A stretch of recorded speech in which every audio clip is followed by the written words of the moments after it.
Aku selamat pagi menjelang siang, Bapak Ibu,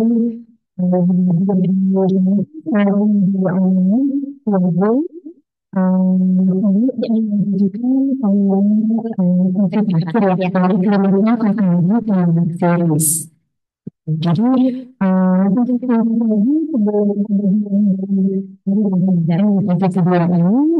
Clinical Psychology Seminar Series ini diadakan oleh Fakultas Psikologi, Program Studi Pendidikan Profesi Psikologi, dan tujuan untuk memberikan platform bagi masyarakat untuk mendapatkan akses pengetahuan mengenai psikologi dan juga profesi psikologi. Nah, hari ini saya, Gianina Arman, akan menjadi moderator untuk seminar di sesi mengenai perkembangan bahasa pada kondisi spektrum autisme yang akan dibawakan oleh Mbak Inti Hapsari selaku dosen Fakultas Psikologi UI dan juga Sekretaris Program Pendidikan Psikologi Profesi Program Profesi. Kita langsung saja memulai sesinya. Saya berikan panggung kepada Mbak Indri.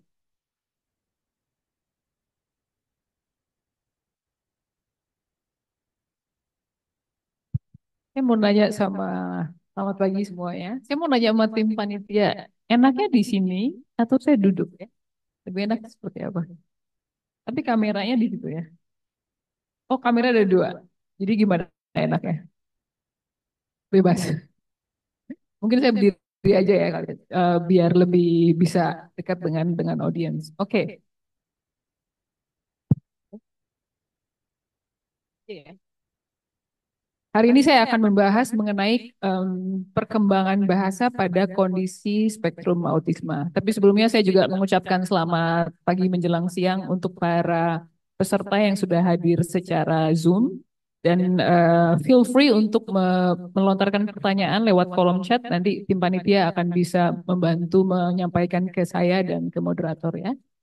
Oke, perkembangan bahasa pada kondisi spektrum autisme. Mungkin beberapa hal yang saya sampaikan di sini sudah diulas terlebih dahulu oleh Mbak Adriana sebelumnya, karena kita tahu perkembangan bahasa merupakan hal yang tidak terpisahkan. Masalah perkembangan bahasa merupakan hal yang tidak terpisahkan dari individu dengan kondisi spektrum autisme. Tapi sebelumnya, saya ingin memperkenalkan sedikit mengenai diri saya. Katanya tidak kenal maka tak sayang. Betul nggak? Gimana aja? Tuh, saya nggak bisa. Oke. Oke, saya seorang psikolog klinis, secara spesifiknya psikolog klinis anak dan juga dosen di Fakultas Psikologi Universitas Indonesia. Saya mengajar banyak mata kuliah, salah satunya adalah mata kuliah perkembangan bahasa di S2 Sains Perkembangan, ini ya, mahasiswa saya, dan juga mengajar psikologi pendidikan dan saat ini saya juga meneliti mengenai perkembangan bahasa pada anak, meneliti mengenai autisme, gangguan perkembangan syaraf, dan mengenai bagaimana kita bisa mempertahankan kesejahteraan psikologis di latar pendidikan. Lalu yang terakhir, seperti yang sudah disampaikan oleh moderator, saya sekarang memegang jabatan sebagai Sekretaris Program Studi Pendidikan Profesi Psikologi, Program Profesi. Dan sebelumnya saya mendapatkan gelar PhD dari Human Communication Sciences dari University of Sheffield, Inggris. Tentang saya. Lalu sebelum saya memulai ya isi dari presentasi saya ingin mengucapkan terima kasih buat tim panitia. Pertama untuk Mbak Fitrianugraha, SPC MBDS. Terima kasih banyak. Lalu Mbak Fibi Ramadina Pambudi SPC yang di belakang. Terima kasih banyak Mbak Fibi. Dan Mbak Jocelyn Tobing SPC yang kebetulan sedang ada kelas hari ini. Dan terus juga saya ingin mengucapkan terima kasih kepada panitia staf kependidikan, Ibu Nur Budiati dan Pak Fidan, dan terakhir kepada moderator, Mbak Giadina Yaisira Arman, BSC, MSC, MPC Psikolog. Gelarnya banyak sekali.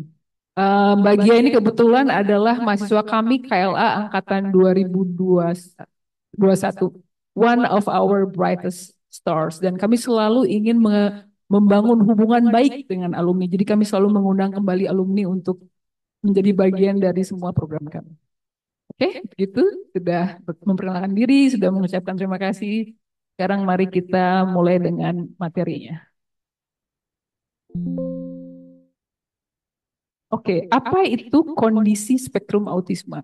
Tadi Mbak Adriana sudah menjelaskan banyak mengenai kondisi spektrum autisme berdasarkan semua kesepakatan yang diletakkan dalam DSM-5 ya. Buku DSM-5 yang menjadi primbonnya para dokter spesialis anak dan psikolog anak. Nah, di sini saya ingin menjelaskan kondisi spektrum autisme berdasarkan riset. Yang pertama kali harus digarisbawahi, kondisi spektrum autisme itu memiliki komponen genetik yang kuat. Ini berdasarkan riset dari studi mengenai anak kembar. Tadi Mbak Diana sempat menyatakan kalau ada beberapa sibling atau saudara sekandung dari anak dengan kondisi spektrum autisme memiliki beberapa karakteristik yang sama. Dan itu artinya memang ada komponen genetik yang kuat. Artinya, jika kita punya anak dengan kondisi spektrum autisme, anak kita yang lain juga mungkin share atau memiliki sedikit gen mengenai kondisi spektrum autisme, dan itu termanifestasi dengan perilaku-perilaku yang mereka tunjukkan. Jadi saya berikan contoh, kita misalnya punya dua anak, satu anak kita punya diagnosis kondisi spektrum autisme, anak kita satu lagi yang dikatakan neurotypical atau tipikal secara perkembangan syaraf. Anak yang neurotypical ini atau saudara sekandungnya ini mungkin punya kemampuan berkomunikasi sosial yang kurang baik dibandingkan anak lain. Dan itu adalah salah satu dari hal-hal atau perilaku yang mirip dengan yang dimiliki oleh anak dengan kondisi spektrum autisme. Walaupun dia memiliki komponen genetik yang kuat, ya kita sudah percaya ini bagian dari genetik, sampai saat ini belum ada tes genetik atau tes darah untuk mendiagnosis kondisi spektrum autisme. Kalau ada gampang banget ya, dari lahir langsung kita ambilnya darah dari bayi dan terus kita bisa cek seperti apa. Tapi sampai saat ini belum ada. Yang saya ketahui beberapa bulan yang lalu dari Fakultas Kedokteran, mereka melakukan studi awal mengenai apakah darah tersebut bisa mengidentifikasi kondisi spektrum autisme. Jadi ini merupakan terobosan baru, tapi kita lihat saja hasilnya seperti apa karena masih membutuhkan riset yang berpuluh-puluh tahun. Karena itu, yang kedua, kondisi spektrum autisme ini untuk didiagnosis, dia didefinisikan dan didiagnosis berdasarkan perilaku. Jadi sesuatu yang kita bisa lihat perilaku, sesuatu yang konkret kita bisa lihat terjadi dilakukan oleh para individu tersebut. Terus yang paling penting, kondisi spektrum autisme ini menurut Profesor Francesca Happy ini dari King's College London ya. Beliau mendefinisikan kondisi spektrum autisme sebagai sindrom. Sindrom itu kumpulan ya, kumpulan perilaku atau pola perilaku yang dicirikan oleh perbedaan dalam kemampuan komunikasi sosial. Di sini di garis bawahi ada perbedaan atau kesulitan. Perbedaan itu artinya beda aja gitu.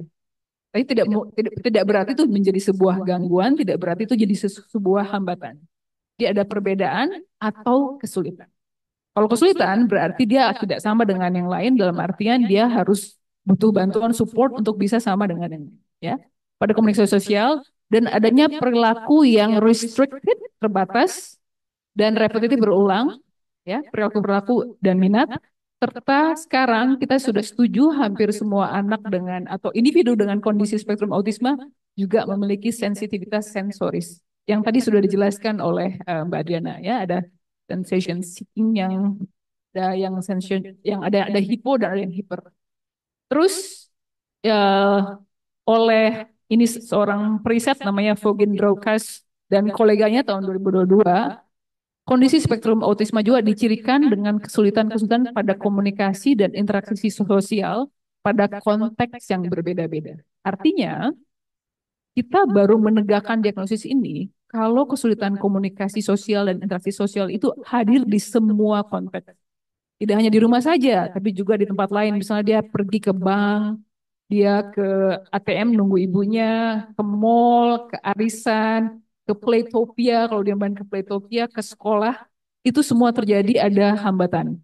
Di situ baru kita bisa bilang, ya mungkin anak ini berpotensi untuk kita tegakkan diagnosis kondisi spektrum autisme. Gitu ya.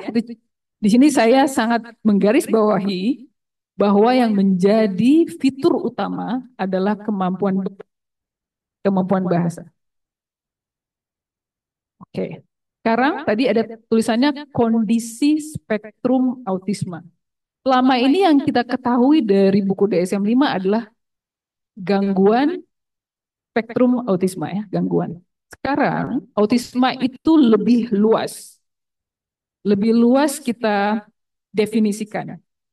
Dan keluasan tersebut berhubungan dengan kata-kata spektrum ini. Pada saat kita mendengarkan kata spektrum, kita tahu ada rentang dari yang paling rendah atau yang paling sedikit membutuhkan dukungan sampai yang paling membutuhkan dukungan rentang.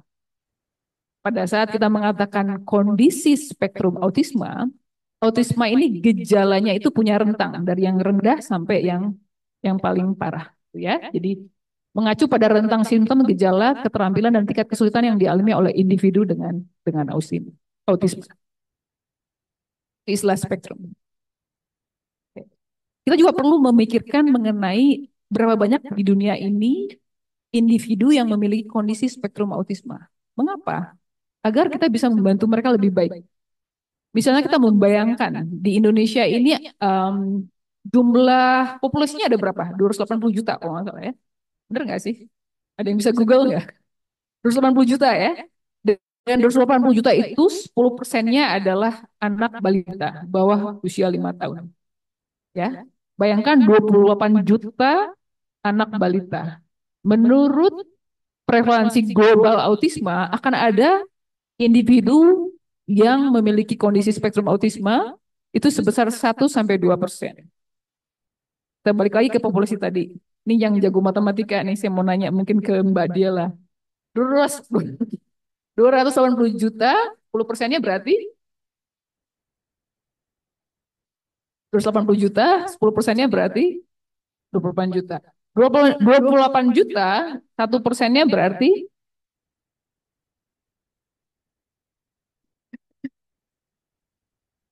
yes, itu jumlah yang sangat besar. Bayangkan kalau jumlah ini tidak kita tangani, ya. Tahun 2045 kan kita ada 100 tahun Indonesia merdeka ya. Kan ada istilah namanya ledakan demografi. Untuk pertama kalinya kita akan memiliki populasi dengan usia produktivitas yang tertinggi. Tapi anak 280 ribu anak dengan kondisi spektrum autisme ini mungkin mereka butuh bantuan tapi tidak ditangani. Akhirnya kita bisa mengatakan kalau mereka menjadi sebuah apa ya? Mereka tidak bisa menjalani hidup yang bahagia. Mereka sangat bergantung pada kita. Karena itu kita butuh mengetahui prevalensi ini. Dengan kita mengetahui prevalensi ini atau berapa banyak sih jumlah individu dengan kondisi spektrum autisme di populasi, kita bisa membantu mereka lebih baik agar kita semua bahagia. Ini pemikiran yang itu ya, yang sangat apa namanya? Sangat optimis.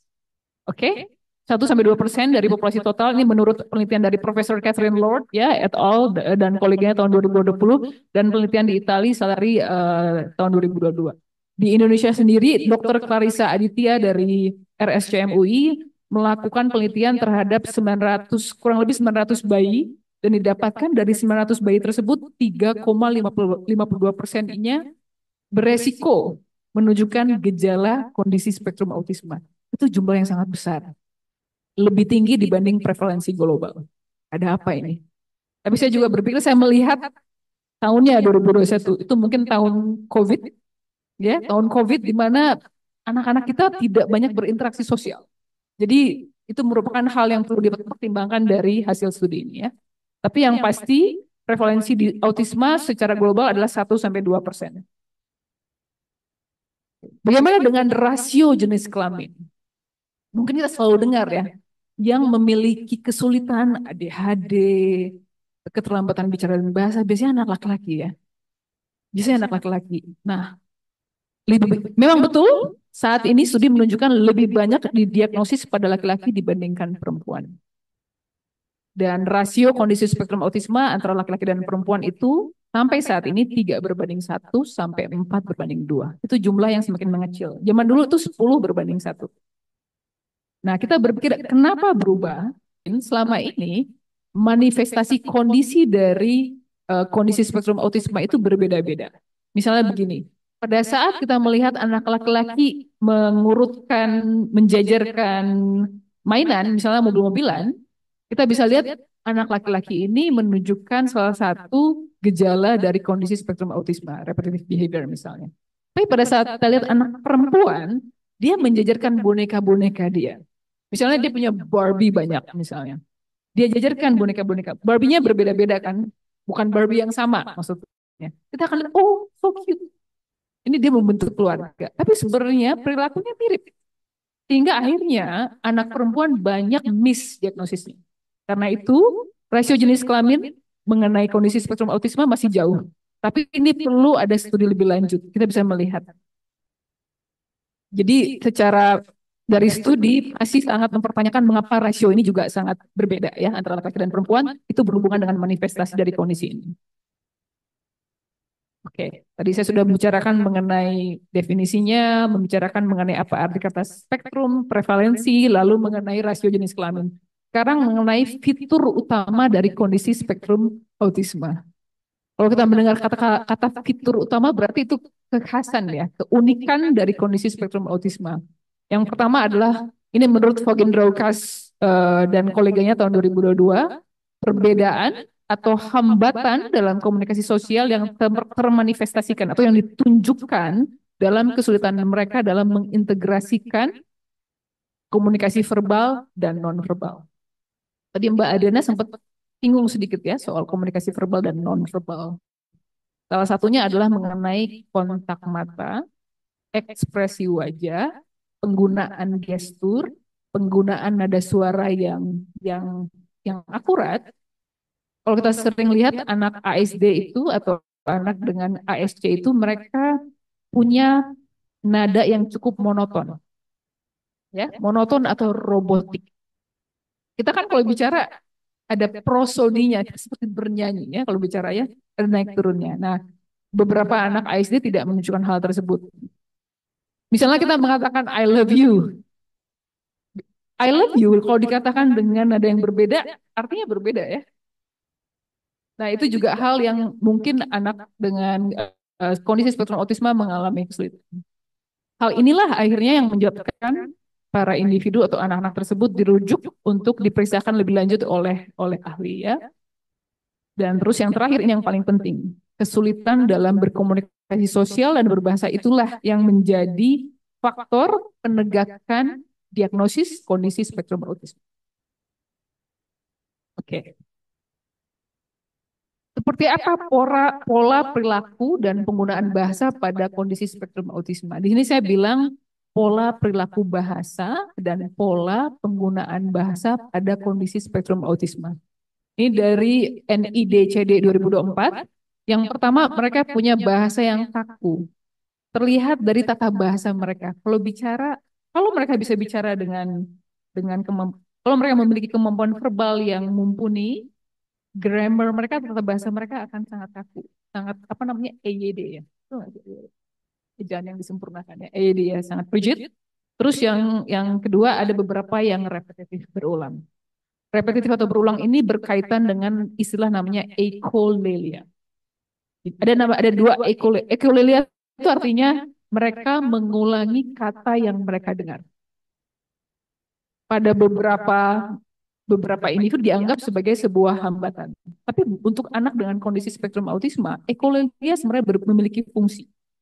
Itu cara mereka berkomunikasi. Saya jelaskan dulu mengenai echolalia ya. Ada beberapa contoh dari echolalia. Yang pertama adalah immediate echolalia dan yang kedua adalah delayed echolalia. Yang immediate itu pada saat kita bilang misalnya selamat pagi Mei. Kalau immediate Mei akan bilang selamat pagi Mei. Immediate langsung. Kalau yang delayed echolalia, misalnya dia dengar iklan, by the way saya suka dengar di YouTube iklan Tokopedia itu loh, ya. Kalau nyapunya nggak bersih,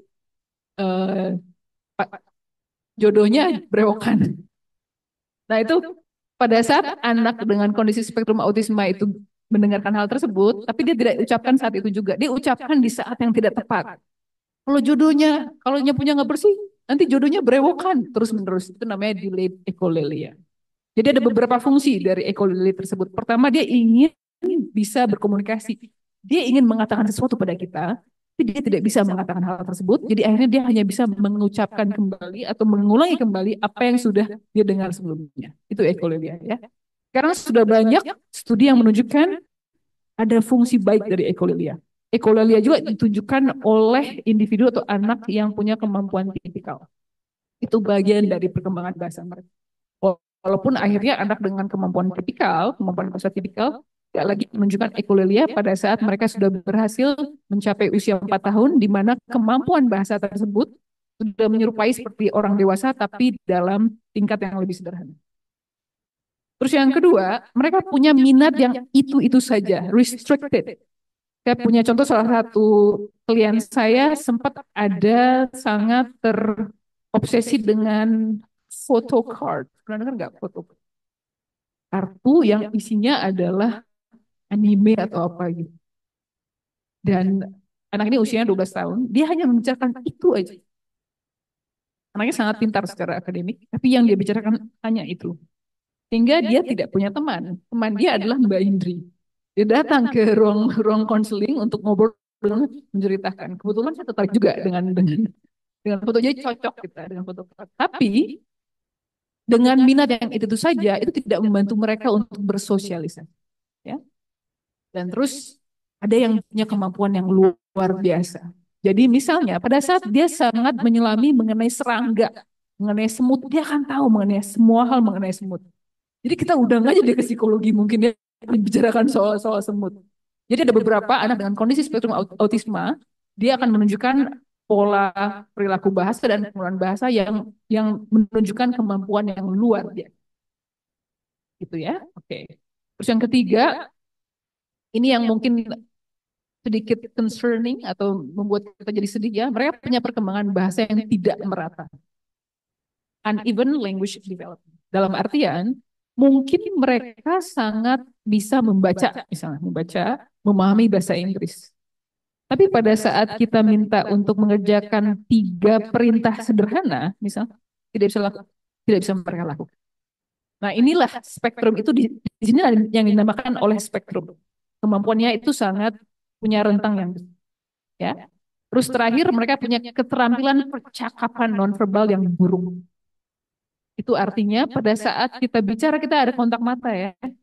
Kontak mata tadi Mbak Dana bilang kalau teman kita udah mulai bosan dengan omongan kita tahu gitu. Kita sudahi percakapannya atau pindah. Atau misalnya teman kita terlihat tersinggung dengan pertanyaan kita ada sorry maaf, kita ganti topik ya. Nah itu sesuatu yang menyulitkan bagi individu dengan kondisi spektrum autisme. Oke. Nah, sebelum saya ke sini, saya ingin menjelaskan selama ini klasifikasi dari perkembangan bahasa atau kemampuan bahasa pada kondisi spektrum autisme itu hanya berfokus pada bagaimana bahasa itu diekspresikan. Jadi komponen bahasa ekspresif. Kita lihat seperti apa ya. Kemampuan bahasa ekspresif pada kondisi spektrum autisme. Nah, ini klasifikasi menurut Schaeffer et al. 2023. Saya menggunakan istilah langsung dari sekumpulan peneliti ini ya. Menggunakan istilah ASD, Autism Spectrum Disorder. Di sini ada namanya ASD-LN, ya, Language Normal atau Normal Language. ASD-LE, Language Impairment. Dan terakhir adalah MV atau MV, Minimal Verbal Abilities. Yang pertama, yang Normal Language. Ini mungkin ditemukan pada banyak individu dengan kondisi spektrum autisma yang high functioning atau kita katakan Asperger ya, di mana mereka punya kemampuan bahasa struktural yang utuh. Artinya mereka bisa menggunakan kalimat untuk berkomunikasi, ya, setara dengan bahasa yang neurotipikal. Tapi tetap saja mereka akan punya hambatan dalam hal berkomunikasi sosial. Yang kedua, mereka punya gangguan pada keterampilan bahasa struktural, yaitu fonologi dan atau morfosintaksis. Jadi tidak selalu mereka bisa mengucapkan kata-kata dengan tepat, tidak selalu bisa menambahkan imbuhan-imbuhan pada kata untuk membentukkan kata yang tepat. Dan yang terakhir adalah ini yang mungkin membutuhkan support yang sangat tinggi ya. Ini adalah kondisi spektrum autisme yang punya minimal verbal abilities. kemampuan verbal yang minimal. Di sini ekspresinya terbatas pada beberapa kata atau frase, ya, atau sama sekali tidak punya kemampuan bahasa lisan. Kalau di Indonesia, kita belum punya namanya alternative augmentative um, communication yang tadi diucapkan oleh Mbak Adriana, di mana ada alatnya, mereka bisa mengetik kata-kata, terus mereka bisa berkomunikasi. Kita tidak punya itu, tapi itu bisa membantu semua kondisi spektrum autisme yang punya minimal verbal abilities, terutama yang tidak punya bahasa lisan. Nah, ini klasifikasi menurut Schaeffer berhubungan dengan bahasa ekspresif. Ya, bagaimana mereka mengekspresikan apa yang jadi pikiran mereka dalam bentuk bahasa. Nah, sekarang seperti apa klasifikasi dari kemampuan bahasa tapi bahasa language comprehension atau bahasa reseptif atau pemahaman bahasa. Ini menurut Vyshetsky tahun 2000 dan koleganya tahun 2024 ya. Di sini menurut Vyshetsky sebenarnya anak dengan atau individu dengan kondisi spektrum autisme itu memiliki kesulitan yang lebih dalam pemahaman bahasa dibandingkan ekspresi bahasa. Jadi ada yang jago bicara tapi tidak selalu paham dengan apa yang diminta oleh orang lain. Jadi yang menjadi masalah adalah language comprehension. Sampai saat ini, studi-studi pun masih sangat bingung mengapa itu terjadi ya. Terlalu banyak rentang atau spektrum yang terjadi pada kondisi spektrum autisme. Secara informal, tingkat kemampuan bahasa pada kondisi spektrum autisme diklasifikasikan ke dalam 3 tingkatan. Verbal, minimally verbal, dan non-verbal. Ini berhubungan dengan tadi yang sudah diucapkan oleh Schaeffer et al. Ya. Tapi klasifikasi ini tidak menjelaskan mengenai kemampuan pemahaman bahasa, language comprehension dari kondisi spektrum autisme. Kita lihat seperti apa, karena Vyshetsky dan koleganya melakukan banyak penelitian dan mengikutkan ribuan orang tua, dan dia memberikan kuesioner kepada orang tua tersebut untuk mengobservasi kemampuan bahasa dari anak dengan kondisi spektrum autisme. Menurut Vyshetsky, ini adalah klasifikasi dari kemampuan pemahaman bahasa dari anak dengan kondisi spektrum autisme. Ini khusus mengenai language comprehension atau pemahaman bahasa atau bahasa reseptif. Ya. Yang pertama adalah individu dengan kemampuan command language phenotype. Ya. Hanya dapat memahami perintah sederhana. Mungkin kita bisa samakan ini dengan minimally verbal atau non-verbal. Mungkin ya. Yang kedua, individu dengan kemampuan modifier language phenotype. Memiliki pemahaman tambahan berkaitan dengan warna, ukuran, dan nomor, dan modifikasinya. Maksudnya, pada saat dia membicarakan warna, dia bisa bilang warnanya biru muda. Misalnya. Pada saat dia membicarakan soal ukuran, dia bisa lihat ini atas, bawah, dia bisa melihat agak ke pinggir, agak ke tengah. Jadi ada modifiernya. Dia bisa menjelaskan satu kata tersebut, ya. Terus yang ketiga, ini individu dengan kita bisa bilang punya kemampuan bahasa yang cukup baik, ya. The most advanced syntactic language phenotype.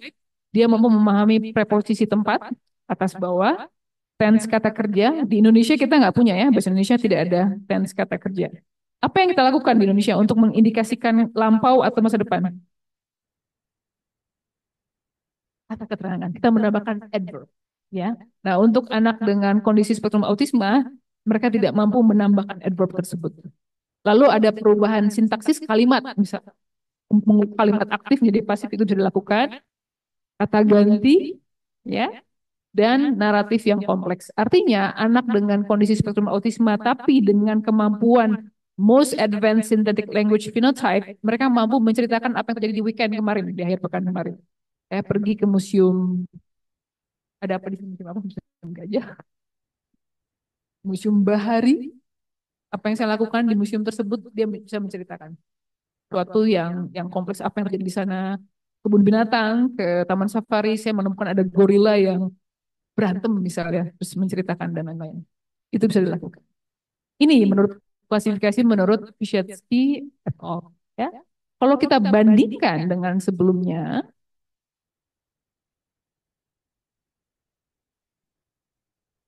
ini ya, di sini ada normal language, language impairment, minimal verbal abilities. Lalu di sini ada common language phenotype, modifier language phenotype, most advanced genetic language phenotype. Agak mirip, klasifikasi ini agak mirip. Tapi sebenarnya yang terjadi, yang terlihat pada anak dengan kondisi spektrum autisma itu masih sangat beragam. Saya bahkan bisa bilang ada beberapa individu dengan kemampuan most advanced genetic language phenotype tetap tidak bisa berteman, walaupun di kemampuan bahasanya sangat baik. Karena autisma itu memang sangat kompleks ya. Begitu banyak gejala-gejala lain yang perlu kita bantu, kita support. Oke. Sekarang saya ingin membicarakan mengenai, kita sudah mengetahui mengenai bahwa ini fitur utama dari kondisi spektrum autisma. Ini klasifikasi yang sudah kita sepakati berdasarkan dari riset ya. Klasifikasi dari bahasa ekspresif, bahasa reseptif atau pemahaman bahasa. Nah, apa sih yang menjadi prediktor penting dari kemampuan berkomunikasi dan berbahasa? Ini saya membicarakan dalam sisi tipikal untuk individu pada umumnya. Yang pertama, mereka harus menunjukkan joint attention. Ya, kemampuan untuk memiliki perhatian yang sama, memusatkan perhatian yang sama dengan partner bicara. Biasanya dengan ini biasanya diawali dengan pada saat ibu-ibu atau kita menyusui bayi, saling lihat-lihatan kan, di situ ada bonding. Ya, ada bonding. Habis itu pada saat kita menunjukkan sesuatu ke anak kita, ada balon sambil ada balon dan bayi kita bisa melihat balon. Itu joint attention. Kemampuan ini merupakan salah satu prediktor utama dari kemampuan berkomunikasi dan berbahasa pada semua individu, tidak hanya pada kondisi spektrum autisme. Yang kedua adalah imitation, menirukan. Anda suka lihat nggak kalau banyak anak-anak suka pakai sepatu tinggi, hak tinggi ibunya, cobain lipstick segala macam. Jangan dimarahin. Itu bagian dari perkembangan bahasa mereka. Ini merupakan salah satu tonggak perkembangan baik yang menunjukkan kalau mereka memang memiliki kemampuan perkembangan bahasa yang sesuai dengan trajektori atau urutannya ya. Dan terakhir adalah kemampuan bermain. Mengapa kemampuan bermain? Kemampuan bermain ini sebenarnya kemampuan yang sangat kompleks. Makanya pada saat kita bilang anak umur 3-4 tahun belajar menulis, belajar membaca, jangan taruh aja, lempar aja mereka ke pasir, guling-guling di pasir, main aja mereka. Karena kemampuan bermain itu adalah kemampuan di mana mereka harus ada negosiasi dengan partner mereka. Yuk main yuk, misalnya mau main pasir, kamu pegang ininya, aku pegang ininya ya, mau bangun apa. Ada komunikasi di situ. Waktu awal-awal mereka mungkin tidak bisa bicara sama sekali. Tapi mereka bisa menggunakan gestur anak umur 3-4 tahun. Lama-kelamaan terbiasa. Nah, kemampuan bermain merupakan prediktor dari kemampuan berkomunikasi dan berbahasa. Anda sering lihat anak-anak yang punya kemampuan berbahasa yang kurang, biasanya tidak diajak bermain.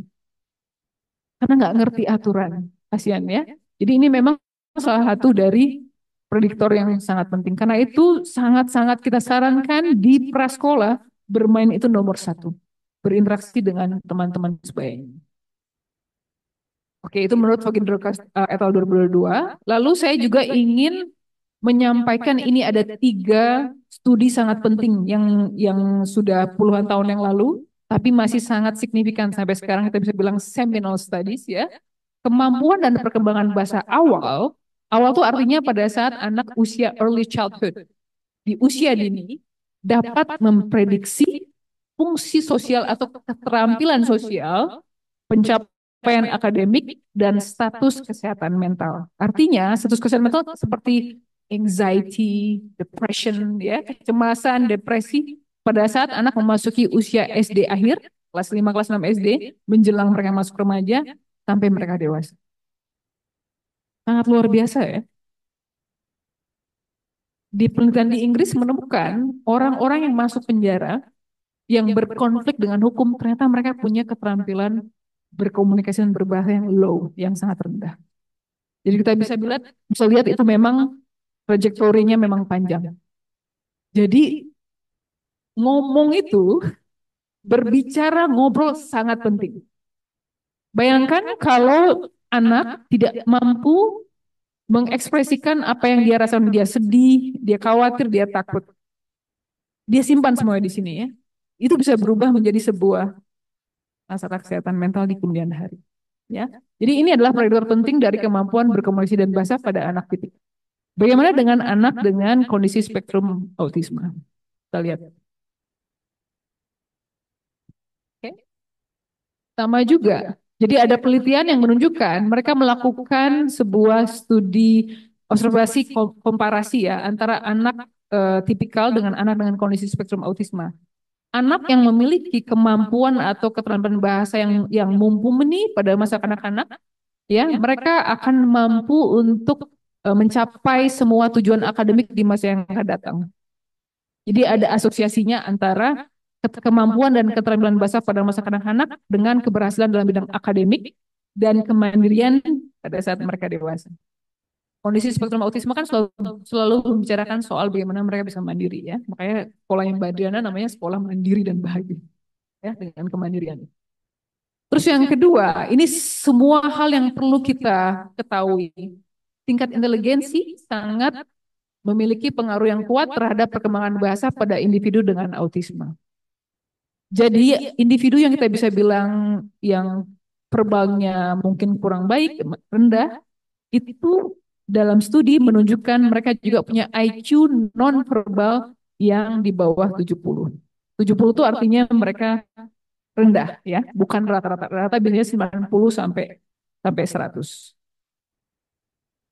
Oke, jadi ini adalah prediktor penting. Jadi agak mirip sebenarnya dengan tipikal. Tapi perbedaannya adalah mengenai adanya inteligensi ini.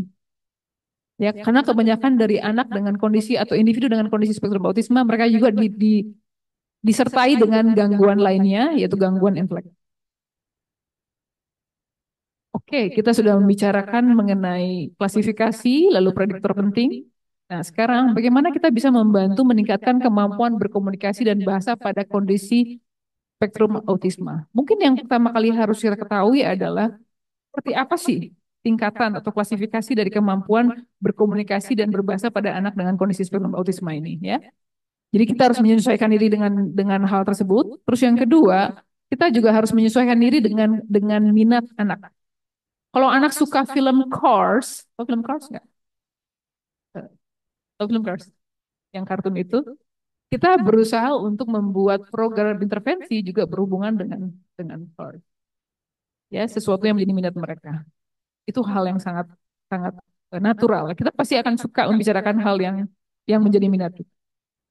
Terus yang ketiga, kalau kita melakukan intervensi dini, biasanya yang dilakukan adalah intervensi dini, kita perlu melibatkan orang tua atau pengasuh serta penyertaan kegiatan sehari-hari.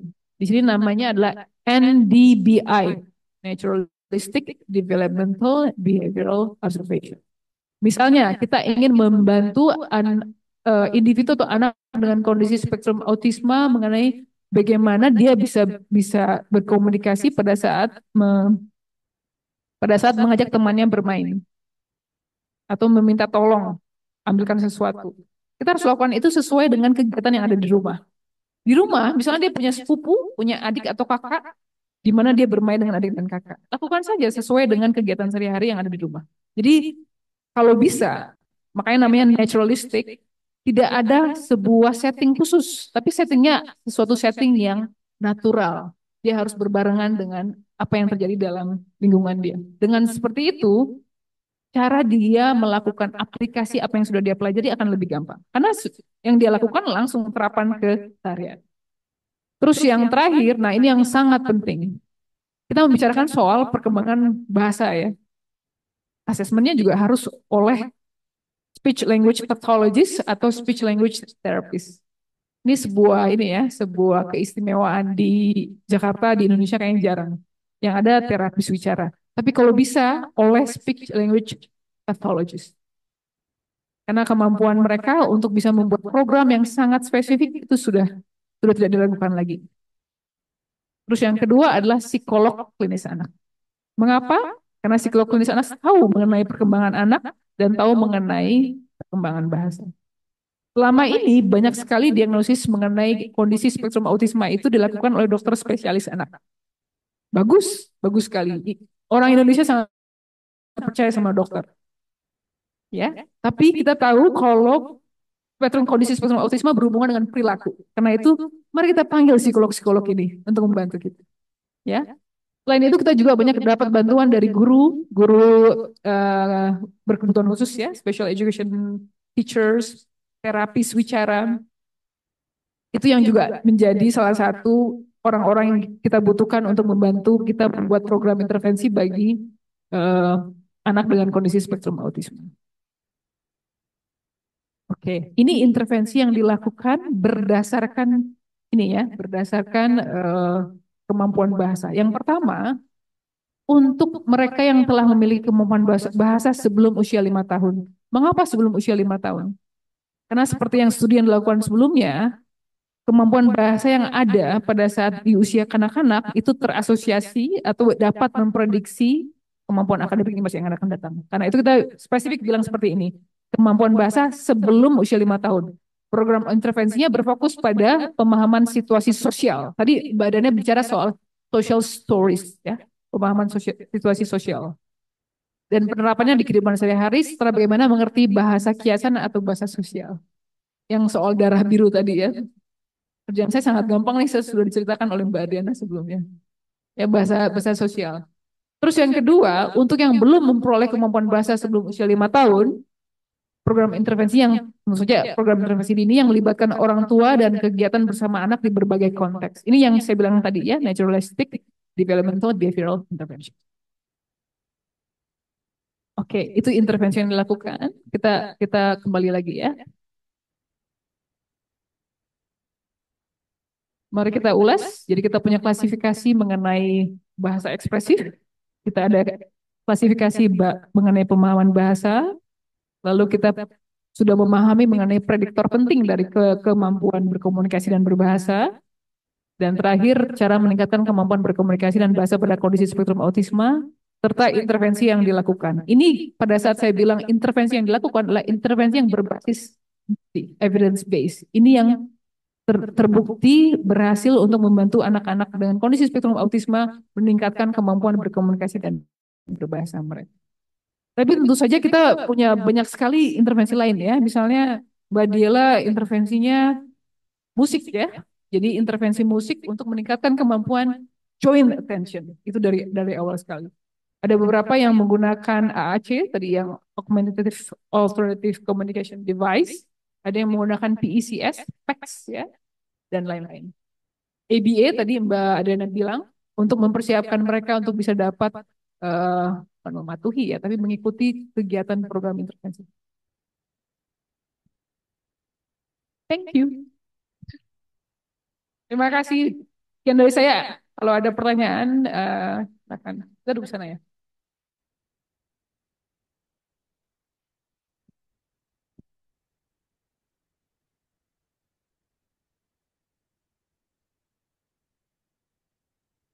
Ya, terima kasih banyak Mbak Indri atas materi yang telah diberikan, sangat komprehensif, tapi singkat, padat, dan jelas.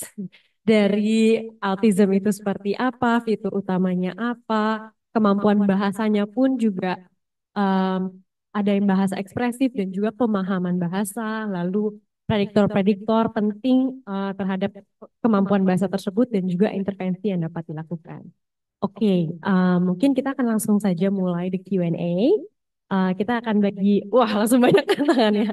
Kita ambil yang di sini dulu ya. Nanti bagi yang di Zoom boleh mulai langsung menuliskan pertanyaannya di kolom chat. Yang mana dulu? Kita dari depan atau belakang nih Mbak? Belakang kali ya? Oke, silahkan. Ya, perkenalkan nama saya Putri.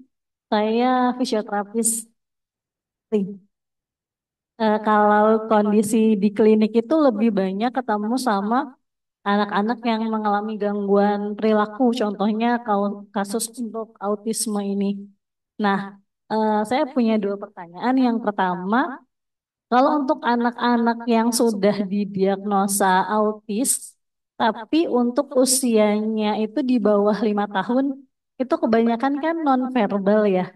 Gimana caranya bisa tahu nih anak-anak yang usianya di bawah 5 tahun dia apakah termasuk autis yang nonverbal atau dia tuh punya kemampuan nih untuk bisa verbal gitu. Karena ini titipan pertanyaan dari teman saya sebenarnya yang terapi bicara ya. Karena kan tadi dikatakan kalau spektrum autis itu kan luas ya. Sedangkan orang tua tuh punya harapan kalau mereka pergi ke terapi bicara, eh, anaknya akan bisa ngomong gitu. Jadi gimana sih mengklasifikasi atau ini tuh termasuk anak yang nonverbal, ini yang verbal. Apakah bisa terlihat dari usia sebelum 5 tahun?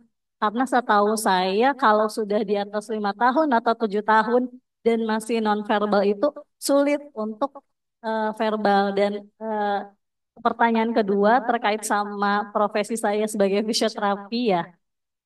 Nah itu bagaimana eh, stimulasi motorik, sensomotor itu dapat apa ya, dapat mempengaruhi kemampuan bahasa seorang anak yang didiagnosa autis.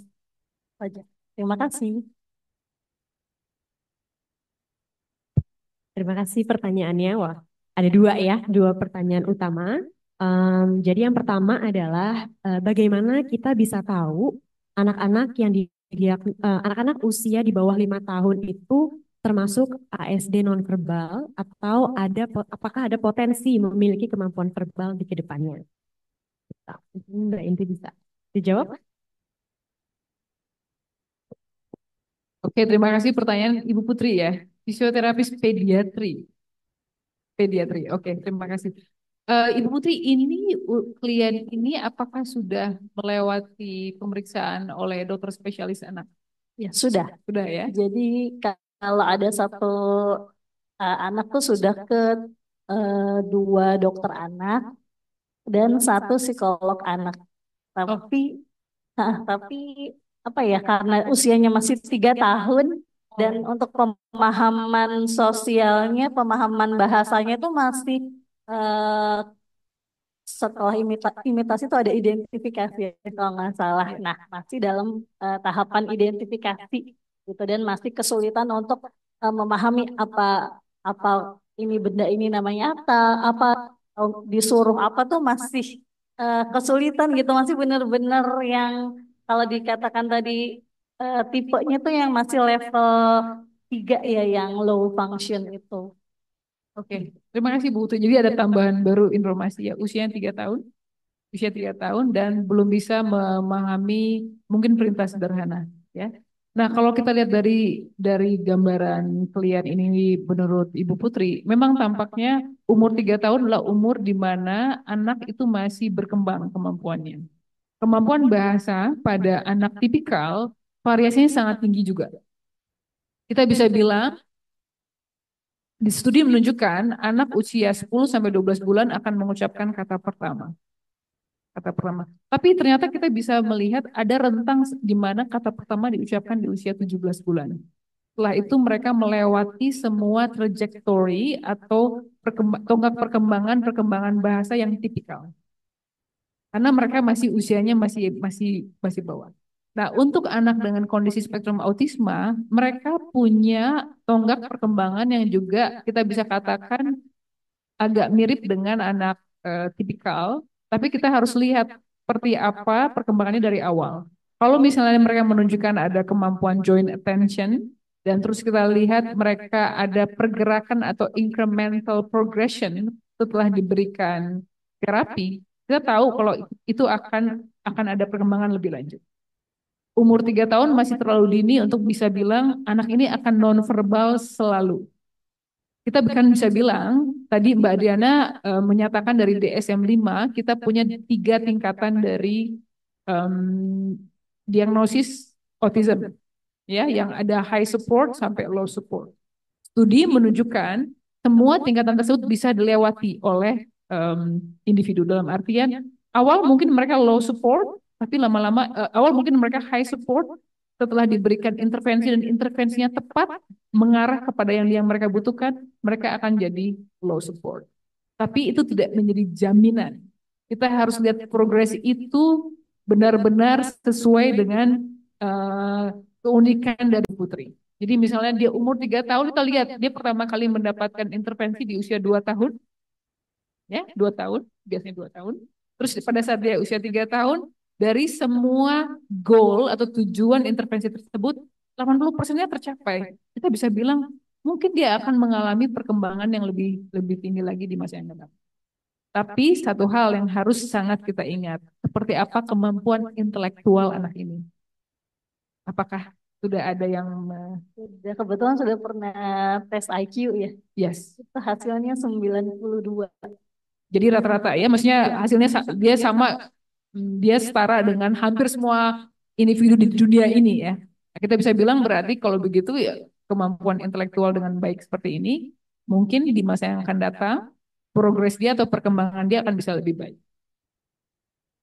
Jangan kecil hati kepada orang tua bilang, tetap lakukan terapi tersebut. Mungkin anaknya tidak speaking, tapi bukan berarti dia tidak mampu berbahasa. Karena bahasa bisa dimanifestasikan dengan banyak cara. Bisa dengan gestur, dengan tulisan, ya. Mungkin nanti dia punya alat khusus yang bisa berkomunikasi dengan orang lain. Tapi kemampuan mengucapkan itu, melafalkan kata sama seperti anak lain mungkin tidak dia capai, itu jangan jangan kecil hati karena ada beberapa yang seperti itu. Jadi sebenarnya saya tidak bisa bilang anak klien ini di usia di atas 5 tahun akan verbal atau non verbal tergantung dari progres ini. Namun studi mengatakan seperti yang sudah saya sampaikan sebelumnya tadi, kalau anaknya punya kemampuan bahasa yang mumpuni pada saat dia di masa kanak-kanak tersebut, ya di usia 5 tahun, di masa yang akan datangnya kemampuan akademiknya akan baik, terus dia akan mampu mandiri. Tapi kalau dalam within umur 5 tahun itu kemampuan bahasanya tadi ya non verbal dan lain-lain, mungkin kita bisa mulai memikirkan program terbaik, support terbaik buat anak. Kita berharap saja di masa yang akan datang akan ada augmentative alternative communication devices di Indonesia untuk dipergunakan oleh para individu dengan kondisi spektrum autisma ini. Saya berharap seperti itu. Semoga cukup menjawab pertanyaannya ya. Cukup. Ada pertanyaan kedua, Mbak, mengenai bagaimana stimulasi sensomotor dapat mempengaruhi kemampuan bahasa. Oke, ini pertanyaan seorang terapis sekali ya. Stimulasi sensori motoris. Di sini Ibu Putri mengacu pada masalah sensoris anak atau mengacu pada kemampuan orofasial dari anak untuk berbicara atau apa yang mana? Mungkin dua-duanya kali ya, karena Dua-dua, kan oke. ya kan kalau berhubungan sama oro kan juga termasuk motorik kan ya. Yes. Jadi mau dua-duanya. Oke, terima kasih Bu. Mengenai cara kita menstimulasi sensori motorik untuk mempengaruhi kemampuan bahasa, saya rasa mungkin yang pertama kali harus kita fokuskan pada oromotorik dan orofasial tersebut. Nah, ini bukan merupakan ranah bidang saya karena saya bukan seorang speech language pathologist. Tapi seorang terapis bicara dan bahasa akan mengatakan mereka akan bisa melakukan pemeriksaan terhadap struktur dari mulut, rahang, lidah dari anak tersebut. Dan mereka akan bisa melihat cara anak tersebut menghisap sedotan, misalnya menelan, makan, itu akan mempengaruhi bagaimana mereka bisa melafalkan kata-kata. Misalnya gini, ada anak yang terbiasa untuk makan makanan yang lembut ya, soft food. Jadi ada bagian maksila dan mandibula dia, rahang dia itu yang tidak terstimulasi dengan baik. Sehingga dia mungkin tidak bisa mengucapkan atau melafalkan kata-kata tertentu. Tapi itu dengan pemikiran seorang anak ini sudah bisa mengeluarkan kata. Ada beberapa anak dengan kondisi spektrum autisma sama sekali tidak bisa mengeluarkan kata. Mereka hanya begitu. Ya, jadi tidak berkomunikasi. Kalau sudah sampai saat itu, berarti kita tidak bisa memaksakan anak ini untuk mengeluarkan kata-kata tersebut. Yang kita bisa lakukan, apa alternatif bagi anak untuk berkomunikasi dengan kita, dan seperti apa program agar mereka tetap bisa berinteraksi secara sosial kepada lingkungan sekitar, tanpa dia harus dipaksakan mengeluarkan kata-kata tersebut. Saya memberi contoh, ada beberapa eh, individu dengan kondisi spektrum autisme, saya lihat di Instagram, orang Amerika, ada anak laki-laki usia 17 kayaknya, 17. Dan tapi saya sudah mengikuti anak tersebut, saya stalking gitu, stalking Instagram. Waktu saya ingin belajar, anak ini usia 2 tahun dia sempat mengucapkan kata mama, 2 tahun. Lalu dia melalui penurunan kemampuan, nggak bisa bicara sama sekali. Dan tiba-tiba kontak matanya hilang. Pada saat dia di usia 4 tahun dia didiagnosis dengan kondisi spektrum autisme. Nah, itu berjalan terus sampai sekarang dia tidak bisa mengeluarkan kata sama sekali. Namun, kemampuan verbalnya dikatakan bisa, dia bisa bisa menuliskan kalimat. Menuliskan kalimat. Dia sangat menyukai lagu-lagu Taylor Swift. Katanya ada hubungannya dengan kosakata yang digunakan Taylor Swift dalam lagu tersebut. Sehingga kita bisa bilang dia tetap bisa berkomunikasi, namun tidak bisa berkomunikasi menggunakan orofacial tersebut. Jadi dalam hal ini kita tidak bisa bilang ini cara menstimulasi, karena kita tidak bisa memprediksi mana mana anak dengan kondisi spektrum autisme yang akan mengeluarkan kata atau tidak. Lebih baik kita menggunakan kekuatan mereka. Kalau kekuatan mereka memang dengan alternatif lain, itu yang kita lakukan. Ini jawabannya sangat tidak memuaskan, tapi saya mengundang Ibu Putri untuk berkomunikasi dengan berkonsultasi dengan speech language pathologist mengenai, terutama mengenai oral fashion. Terima kasih Ibu Putri. Sama Oke, Mbak Indri. terima kasih banyak Mbak Indri. Untuk pertanyaan kedua, kita mulai dari belakang bentar ya Mbak ya. Oke, halo Mbak Indri, nama saya Melati. Saat ini saya sebagai guru di salah satu sekolah dan ada salah satu murid saya. Mbak eh, Melati bukannya mahasiswa saya. iya betul juga Mbak. Iya, eh, iya kok kayak saya sekarang sebagai guru special education di salah satu sekolah. Kemudian ada murid saya yang telah didiagnosis autisme. Kebetulan anak ini tidak pernah dimasukkan sekolah. Jadi baru dimasukkan sekolah saat ini di usianya sekitar di 6 tahun gitu ya Mbak. Kemudian anak ini tidak bisa berbicara, hanya bisa mengeluarkan suara saja kayak gitu. Dan juga cukup aktif Mbak. Jadi belum bisa juga diberi perintah, tidak mengerti reward and punishment. Jadi sebagai guru kami juga belum tahu nih minatnya ke arah mana. Menurut Mbak Indri, kira-kira apa ya untuk langkah pertama yang bisa dilakukan agar anak ini mungkin bisa belajar paling tidak mungkin mengerti gitu apa yang diperintahkan, apa yang harus dilakukan ataupun tidak gitu. Terima kasih Mbak. Terima kasih Mbak Melati. Nunggu bagian. Terima kasih. Oke, jadi pertanyaannya adalah ada anak usia 6 tahun ya Mbak ya, yang saat ini tidak bisa berbicara dan hanya mengeluarkan suara, cukup aktif tapi belum bisa diberikan perintah, reward ataupun punishment. Jadi pertanyaannya adalah apa langkah pertama yang dapat dilakukan agar anak ini bisa memahami dulu nih instruksi, perintah dan juga hal-hal yang harus dilakukan atau tidak. Ya, terima kasih Mbak Dia. Mbak Melati, hal pertama yang Anda harus lakukan adalah menghela nafas. Tepuk tangan dulu buat Mbak Melati sebagai guru special education. Pekerjaannya sangat-sangat mulia dan sangat sulit. Ya. Ini anak, saya asumsikan laki-laki, umur 6 tahun, pertama kali sekolah, tidak pernah melewati terapi sebelumnya. Dan sudah didiagnosis dengan kondisi spektrum autisme oleh Psikolog. psikolog anak. Oke. Yang kedua yang harus dilakukan adalah harus tahu asesmen harus melakukan asesmen mengenai kemampuan inteligensi. Tingkatan inteligensinya seperti apa? Karena di usia 6 tahun dia tidak bisa memahami perintah, berarti banyak hal yang perlu dicek. Jadi kalau saya memberikan masukan buat Mbak Melati, ini bayangkan saya psikolog di sekolah yang Mbak Melati yang memberikan ini tahapan yang harus dilakukan.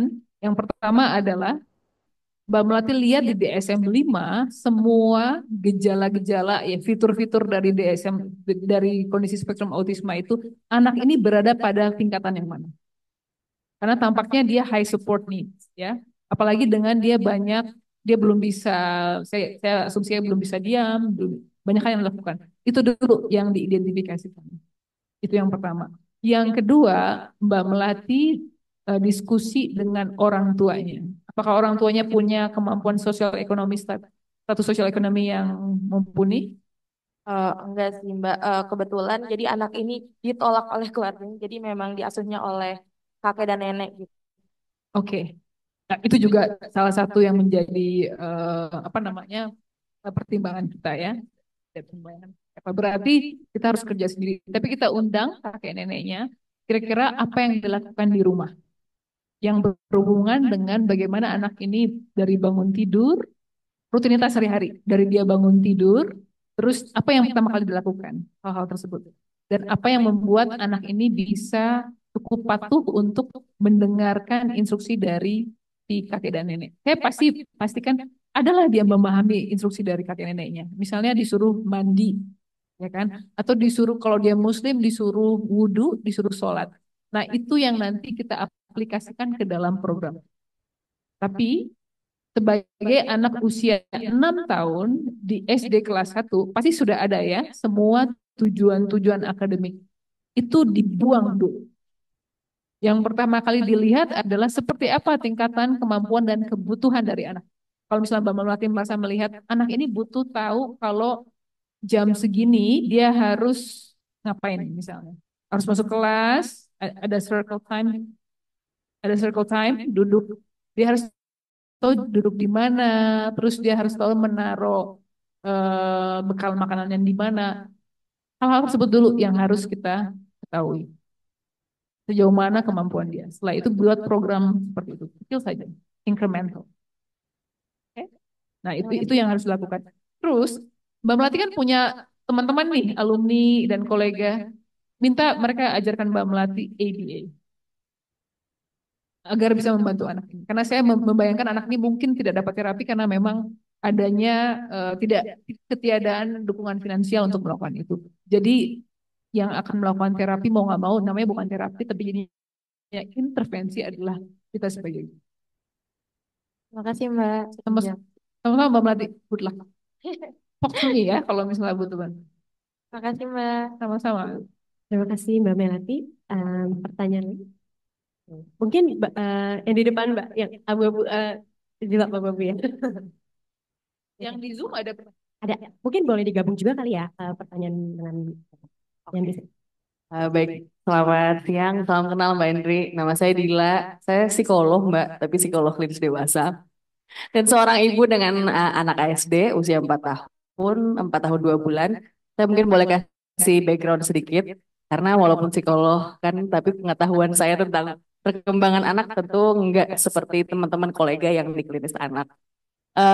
Anak saya tuh telat berbicara, terus kemudian kita sudah bawa waktu itu ke saya panggilnya Eyang Nuki gitu. Eh beliau adalah pembimbing tesis S2 saya. iya, gitu. Enaknya jadi psikolog kan gitu ya Mbak, semuanya bisa jadi bala bantuan gitu kan. Kemudian waktu itu karena memang tadi seperti yang sudah Mbak sampaikan, seneng banget materinya very insightful. Saya merasa anak saya juga adalah korban COVID, lahir di masa COVID, dan kemudian memang tidak berinteraksi dengan orang-orang di sekitarnya. Jadi waktu itu datang ke Eyang Nuki, kita masih wait and see gitu, karena kemungkinan ada faktor dari karena memang tidak berinteraksi juga gitu. Di usia 22 bulan, kemudian saya coba masukkan juga ke sekolah di TPA Makassar. Kemudian eh, akhirnya ada perkembangan karena dari yang awalnya memang bahasanya masih Bunda itu dibilangnya Buddha, terus Buya itu Buba gitu. Terus kemudian sekolah lumayan ada, tapi memang perkembangannya masih belum apa namanya nggak signifikan. Turns out kemudian ternyata cara berbahasanya adalah dengan nonverbal tuh Mbak. Karena mulai memeluk teman, jadi cara berinteraksinya seperti itu. Umur 3 tahun akhirnya dia di assessment di sini oleh mahasiswa profesi gitu kan. Kemudian waktu itu juga sudah dikatakan bahwa ini ASD level 1 atau dulu dibilangnya kan Asperger. Menjalani terapi SI terus kemudian sudah mulailah berkembang. Ada perkembangannya, tapi karena saya melihat ternyata regulasi emosinya ya tadi karena untuk berinteraksi ya Mbak. Dia masih kepengen cara berinteraksinya itu dengan gitu cubit-cubit, gemes-gemes dan lain-lain karena memang belum banyak yang keluar lah dari bahasa. Sekarang sudah alhamdulillah dia verbal gitu, usianya sudah 4 tahun dan juga sedang menjalani terapi ABA dan SI. Yang mau saya tanyakan adalah yang pertama tadi sempat yang dijelaskan soal ekolalia. Anak saya tuh kalau di mobil dia sering mengajak kita ngobrol tapi tidak sesuai konteksnya. Jadi mengambil cerita-cerita yang semalam atau kemarin-kemarinnya lagi atau menanyakan apa namanya hari ini kita mau apa karena dia sangat rigid sama rencana harian gitu. Biasanya kami jawab, tapi karena waktu itu terapisnya juga bilang itu cara dia berinteraksi Bu gitu. Yang mau saya tanyakan sejauh apa memang kita mengikuti alurnya dan sejauh apa juga kita mungkin mencoba kasih dia topik baru. Itu yang pertama. Lalu sebetulnya kalau kayak ekolalia gini, ini kan tadi perkembangan bahasa ya Mbak. Apakah ada waktu untuk dia nggak begitu lagi nanti memanage ekspektasi sebagai orang tua gitu kan Mbak? Karena dia pada saat mau tidur pun kadang-kadang dia masih mengimajinasikan sesuatu hal karena dia sukanya hewan, kadang dia bercerita tentang hewan sendiri, itu juga membuat dia jadi susah tidur karena pikirannya penuh banget dengan hal itu. Atau mungkin dia baca-baca surat-surat di Al-Quran dan segala macam. Nah, itu juga yang membuat kami kadang-kadang ini sebetulnya seperti apa? Haruskah dia dihentikan atau ya udah dia dibiarkan aja dengan kayak gitu? Karena kan itu bagian dari perkembangannya. Itu satu.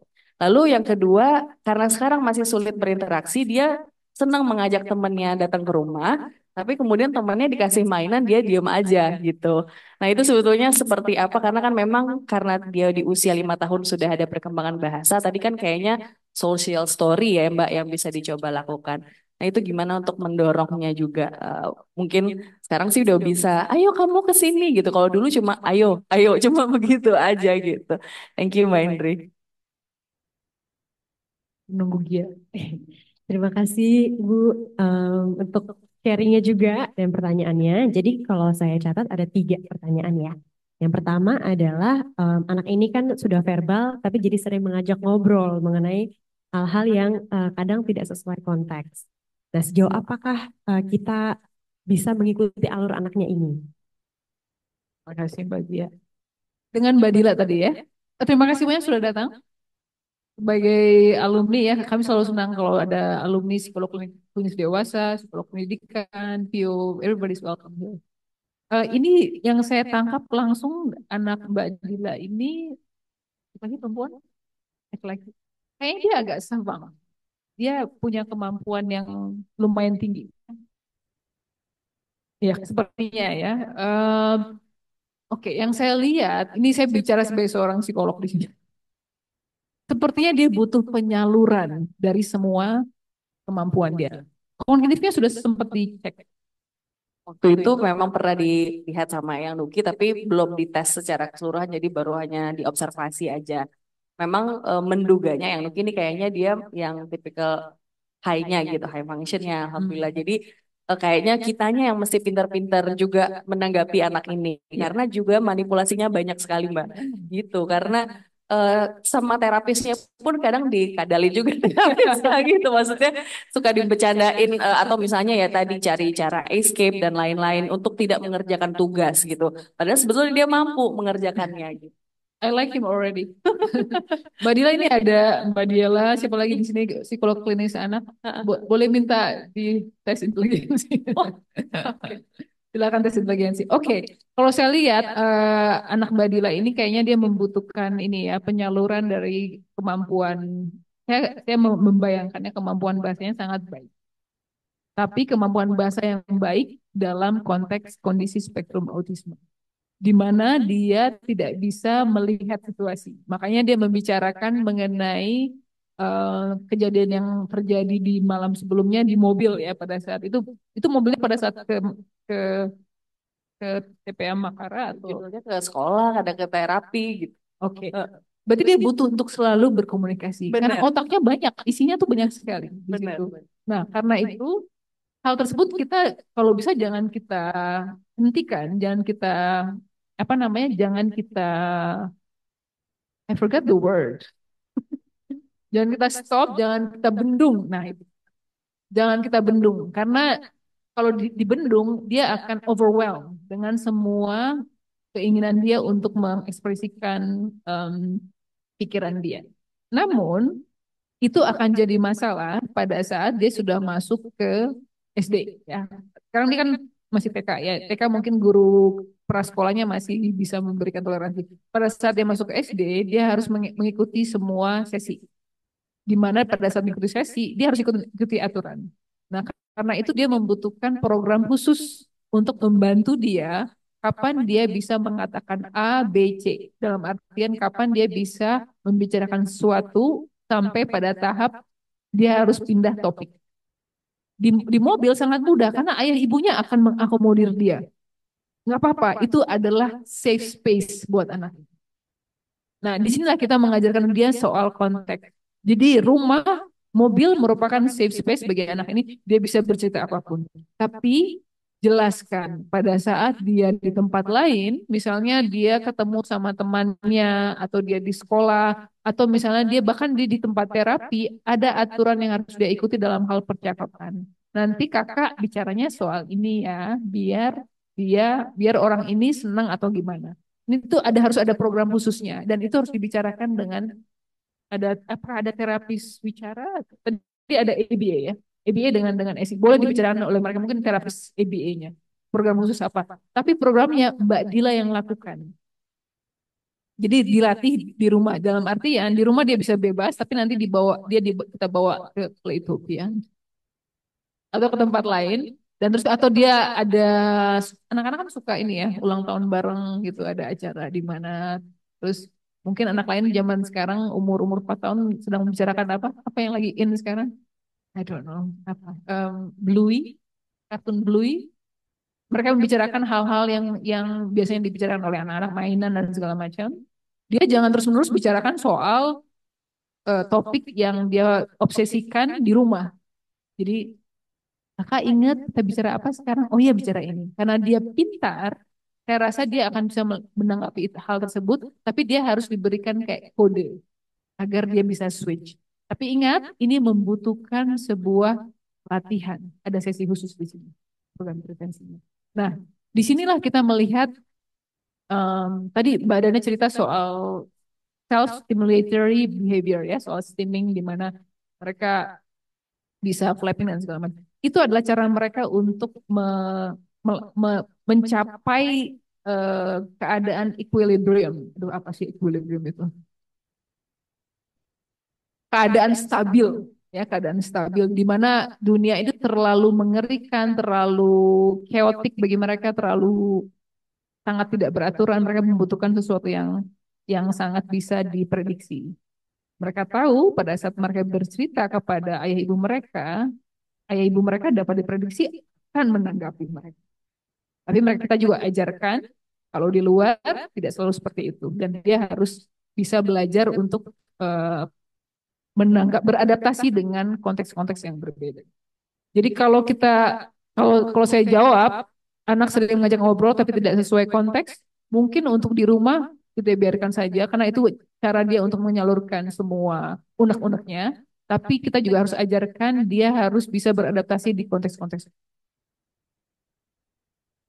Gitu ya Mbak Dila, semoga membantu. Oke. Iya, yang kedua juga apakah ekolalianya akan tidak muncul lagi dan juga anaknya sudah mulai suka berteman tapi diam saja nih ketika diberikan mainan apa yang harus dilakukan? Oke, saya jawab soal ekolilia. Ekolilia ini menarik sekali sih Mbak Dila. Saya tahu ada beberapa individu dengan kondisi spektrum autisme sampai mereka dewasa, ekolilia masih tetap terlihat. Sedangkan pada anak tipikal, Anda tahu anak tipikal juga mengalami ekolilia di usia 2-3 tahun. Dia mengulangi apa yang kita bilang. You're pretty, nanti dia akan bilang you're pretty gitu, terus menerus. Tapi pada saat dia sudah mencapai usia 4 tahun ke atas itu hilang. Pada anak dengan kondisi spektrum autisme itu tidak bisa diprediksi. Ada beberapa yang akan menetap, ada beberapa yang mungkin akan berkurang. Tapi mungkin tidak akan hilang sama sekali. Mengapa berkurang? Karena untuk pertama kalinya dia bisa punya cara untuk menyalurkan, mengekspresikan apa yang ingin dia komunikasikan. Karena ekolilia itu adalah cara mereka untuk berkomunikasi.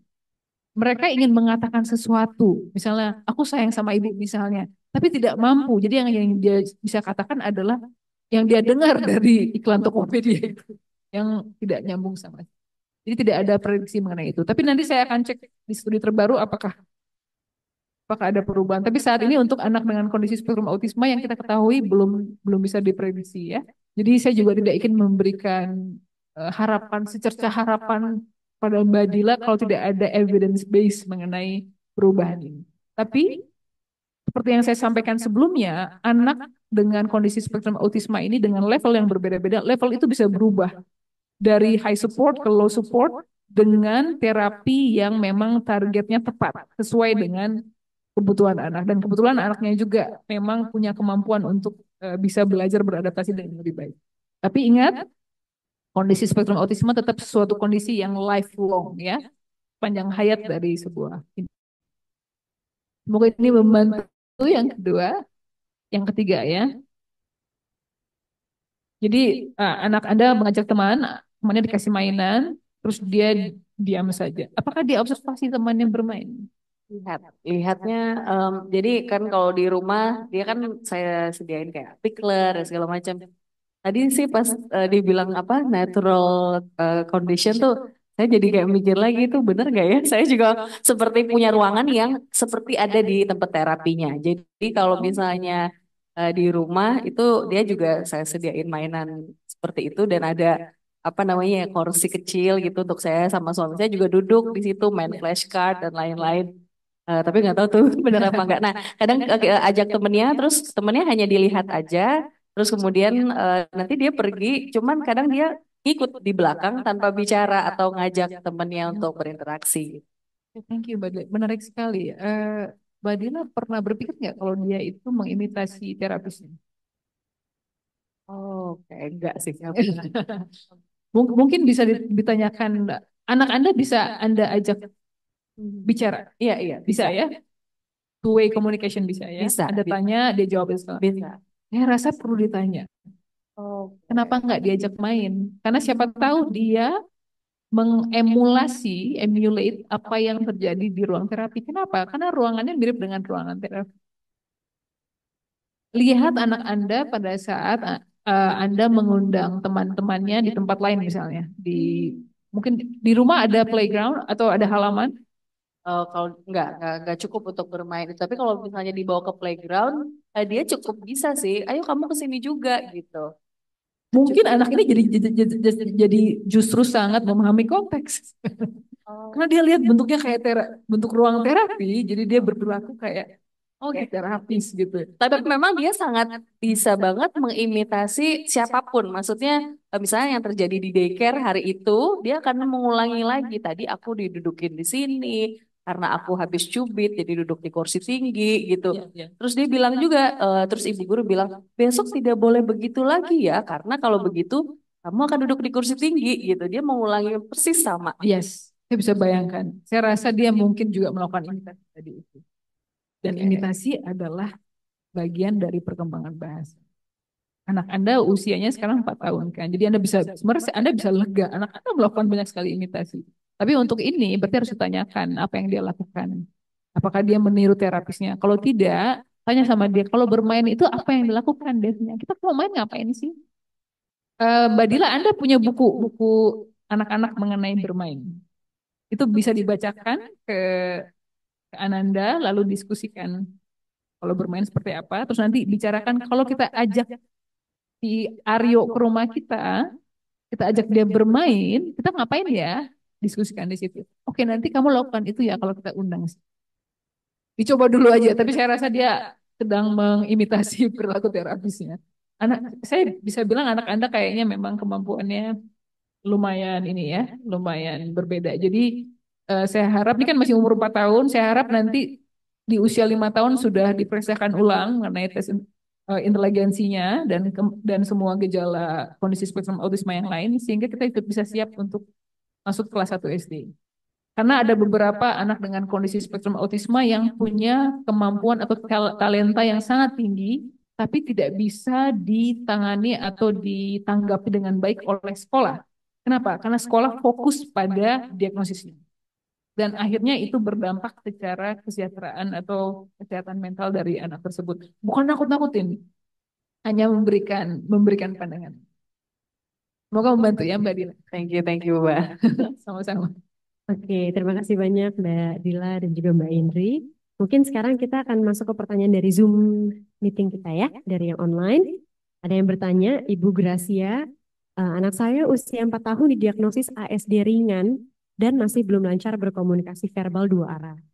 Pertanyaan pertama, lebih baik menyekolahkan anak di sekolah inklusi atau sekolah khusus anak autis? Yang kedua, apakah terapi musik seperti main alat musik efektif untuk meningkatkan kemampuan bahasa anak autistik? Dan yang ketiga, untuk mengajarkan social skills di rumah kepada anak, apakah orang tua harus menyiapkan buku social story di rumah? Oke, terima kasih Ibu Gracia Amanda FT ya yang ada di Zoom. Saya apresiasi pertanyaannya. Menurut saya ini pertanyaannya jadi bisa membantu yang lain juga ya. Yang pertama, anak saya umur 4 tahun, ada diagnosis autism spectrum disorder ringan, masih belum lancar berkomunikasi verbal dua arah. Apakah sebaiknya di sekolah inklusi atau sekolah khusus anak autis? Ini old age question ya, pertanyaan yang selalu ditanyakan oleh orang tua. Yang pertama kali harus digarisbawahi apa kebutuhan anak ini. Umur 4 tahun, dia belum bisa berkomunikasi dua arah. Apa kebutuhan anak ini? Kalau Ibu Gracia berpikir, saya ingin anak saya bisa berkomunikasi dua arah, karena dia gejala autismenya ringan, fokus pada sekolah yang menyediakan program yang membantu anak itu untuk bisa berkomunikasi dua arah. Sekolah inklusi mungkin tidak semuanya memiliki expertise di bidang autisme. Sementara sekolah khusus anak untuk anak autis jelas. Tapi perbedaannya di sekolah inklusi itu karena dia namanya inclusion, inklusi, anak-anak akan berbarengan dengan anak yang tipikal. Mungkin ada beberapa studi menunjukkan kalau anak-anak dia banyak berinteraksi dengan anak tipikal, kemampuan perkembangan bahasa dia kalau dia memang punya potensi tersebut akan cepat. Nah, dia bisa mencontoh apa yang bisa. Tapi bukan itu menegasi kalau sekolah khusus dengan untuk anak autis juga bisa membantu. Jadi tergantung dari seperti apa tingkatan kebutuhan dari anak Ibu Gracia dan seperti apa program yang disediakan oleh sekolah tersebut mampu mengakomodir kebutuhan dari anak-anak Ibu ya.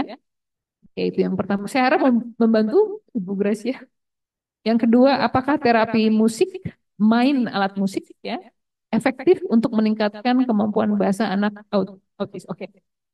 Oke, terapi musik ini sebenarnya bisa bermacam-macam ya. Kita juga tidak mengatakannya terapi, kita bisa mengatakannya intervensi musik. Tapi di sini secara spesifik mengenai main alat musik.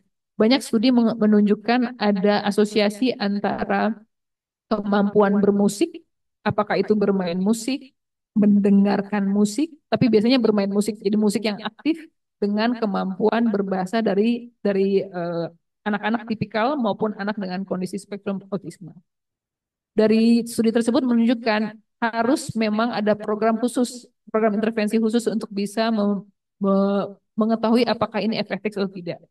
Tapi dari semua studi menunjukkan ada asosiasinya. Terapi musik ya terasosiasi dengan kemampuan bahasa yang lebih baik. Namun di sini anak ibu berusianya 4 tahun dan dia masih eh, berkomunikasi verbal dua arahnya masih belum lancar. Tapi saya rasa kalau ada keinginan atau ketertarikan untuk bermain musik, lakukan saja. Tampaknya kalau dia menyenangi musik, itu sudah cukup bagi dia untuk bisa memulai meningkatkan kemampuan bahasa dia. Karena dalam bermain musik juga di situ ada joint attention dilakukan ya. Oke. Jadi untuk Ibu Gracia silahkan lakukan terapi musik kalau memang ada terapi musik yang bisa memberikan bantuan hal tersebut. Yang ketiga, untuk mengajarkan social skills di rumah. Oke. Tentu saja, saya sih berharap Ibu Gracia sudah berdiskusi dengan terapis yang memberikan atau para yang memberikan program social stories tersebut, karena social stories tersebut harus dilakukan tidak hanya dalam setting terapi, tapi juga dalam setting di luar terapi, sehingga aplikasinya akan lebih baik lagi. Jadi memang lebih baik Ibu Gracia memiliki buku social story, tapi lebih penting lagi Ibu Gracia tahu tujuan dari intervensi social stories kepada anak ibu.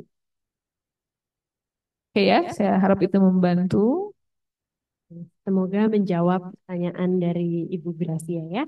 Mungkin kita bisa ambil pertanyaan lagi dari Bapak Ridwan Rafli Ardiansyah.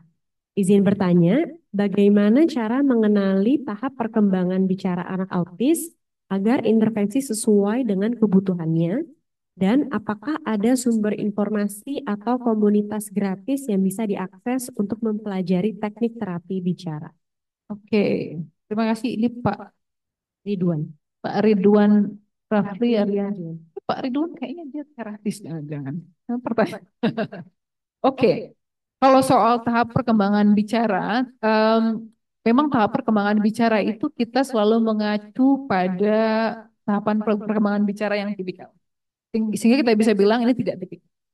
Tapi klasifikasi mengenai perkembangan bahasa tadi yang sudah saya sampaikan sebelumnya, yang klasifikasi bahasa ekspresif itu ada yang minimally verbal, ada language impairment dengan language normal tadi ya.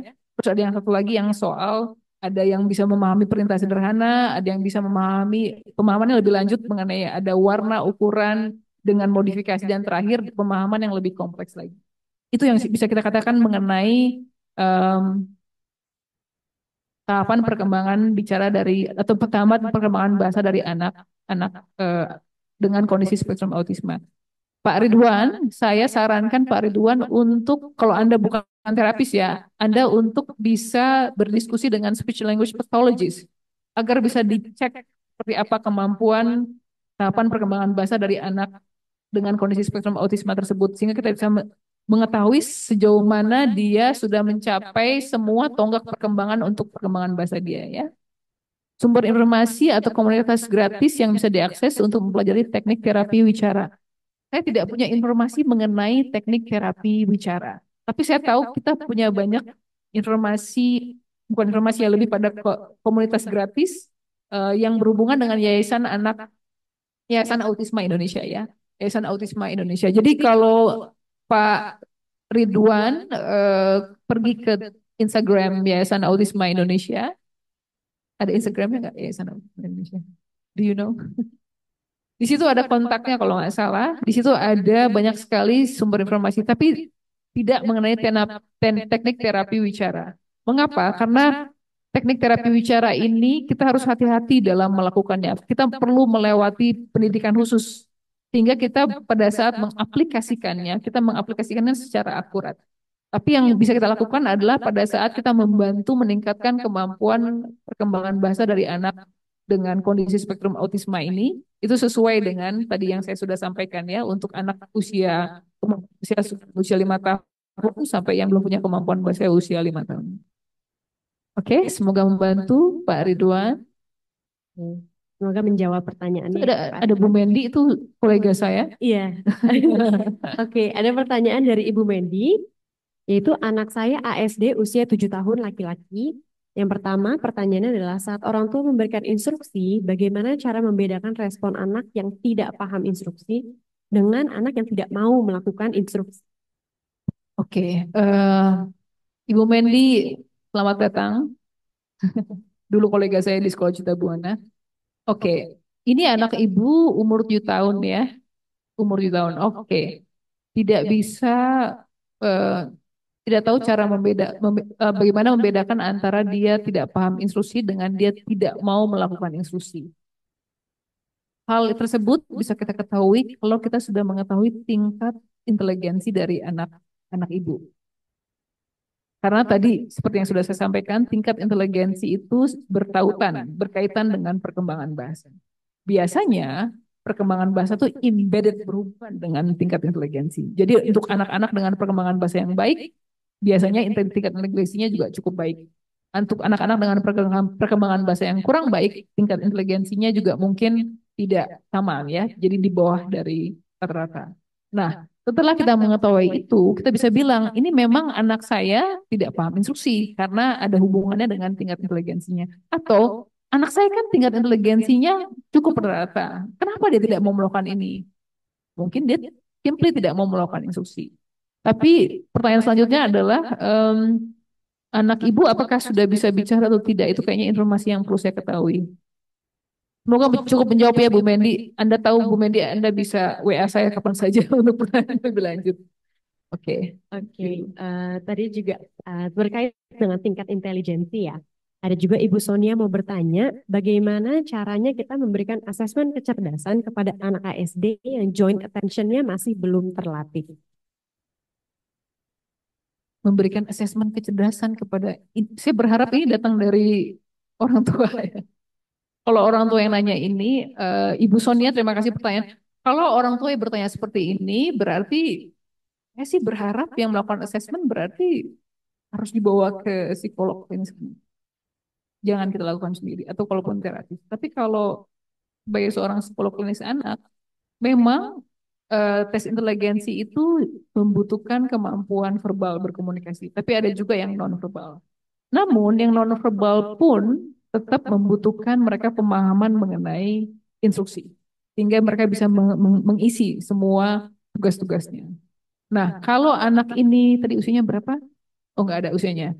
Anak ini punya joint attention yang masih belum terlatih atau belum belum baik ya, tidak sesuai dengan usianya, berarti Anda harus meluaskan waktu yang dibutuhkan untuk bisa anak ini melakukan semua instruksi. Anda tidak bisa bilang misalnya pada sebuah tugas-tugas pada tes inteligensi tersebut, dia membutuhkan waktu misalnya 5 menit untuk menyelesaikan ini. Anda tidak bisa serta-merta anak dengan joint attention yang masih rendah harus selesai dalam waktu 5 menit.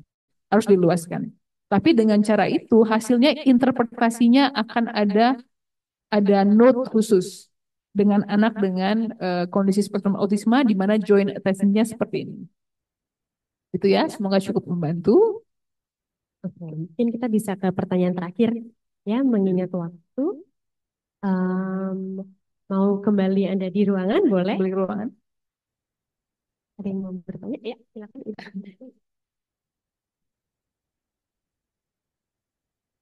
Terima kasih Mbak Indri.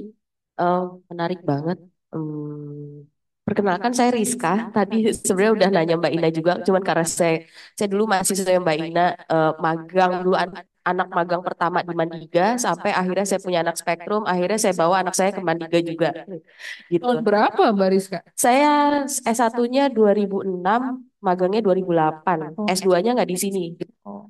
Saya magang di Mandiri 2004. Oh, berarti saya bukan angkatan pertama. Iya. S2-nya di luar ngambilnya special ed juga dan hanya dari dulu sampai sekarang ya special ed juga gitu.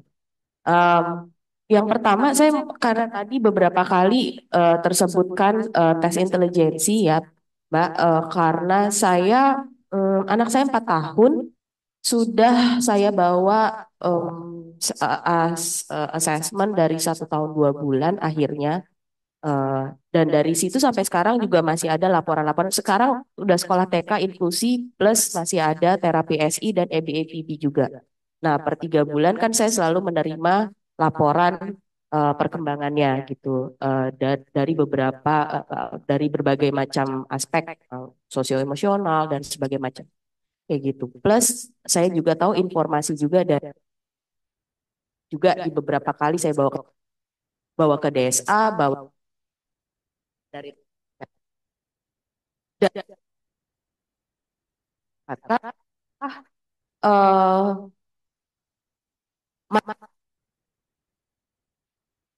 memberi mengetes anak saya dengan tes intelijensi juga. Signifikansinya apa untuk intervensi berikutnya ketika saya sudah mendapat informasi dari tes intelijensi itu. Karena so far saya sudah mendapat banyak informasi dari hasil laporannya sehari-hari kayak gitu per 3 bulan lah ini. Itu pertama. Kedua, anak saya juga sama tadi seperti penjelasan Mbak Indri, dia delay ekolalia banget. Jadi sepertinya disimpan dulu, kemudian itu keluar nggak tahu kapan. Dan keluarnya karena verbalnya juga sangat terbatas, meskipun sudah ada beberapa kosakata yang keluar, tapi lebih banyak dia keluarnya dari yang non verbalnya. Misalnya di rumah sama seperti Mbak siapa tadi Mbak Mbak Dila. Hal-hal yang alat-alat yang ada di tempat terapi atau sekolahnya saya beli juga buat di rumah. Gitu. Nah di rumah juga akhirnya punya banyak puzzle huruf-huruf gitu. Dan kadang-kadang dia suka tiba-tiba merangkai kata sendiri dari puzzle huruf itu. Diamond, lion, apapun itu yang tiba-tiba oh kakak tahu apa kata ini kayak gitu ya. Dia tidak karena dia tidak mengeluarkan secara verbal ekspresif tapi dikeluarkannya dari situ.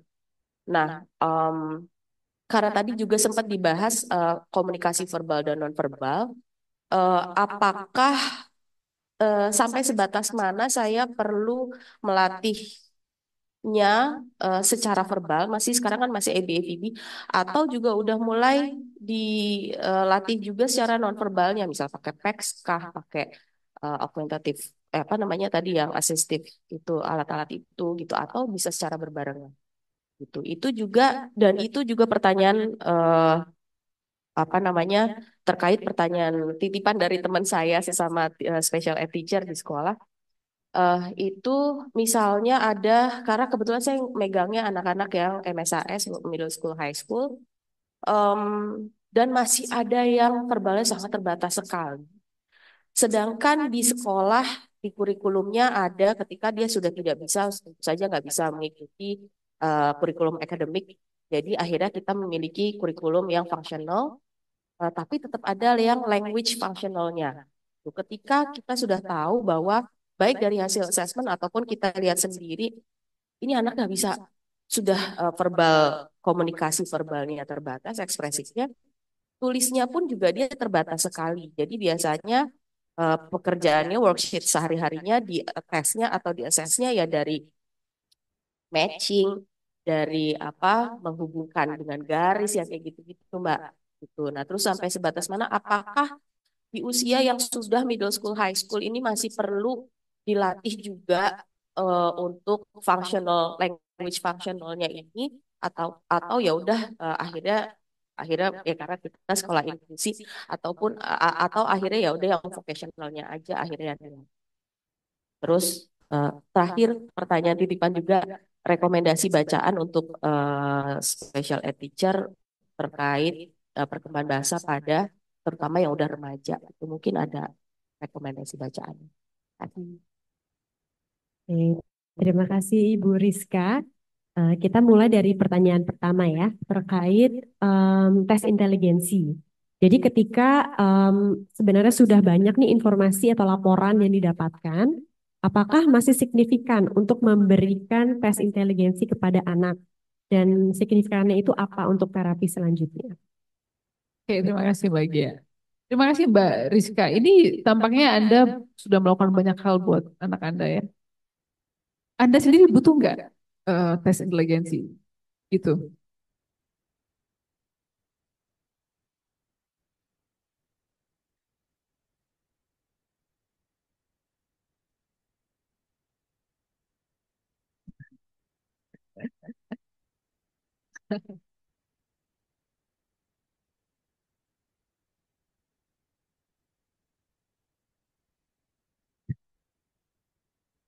Ya.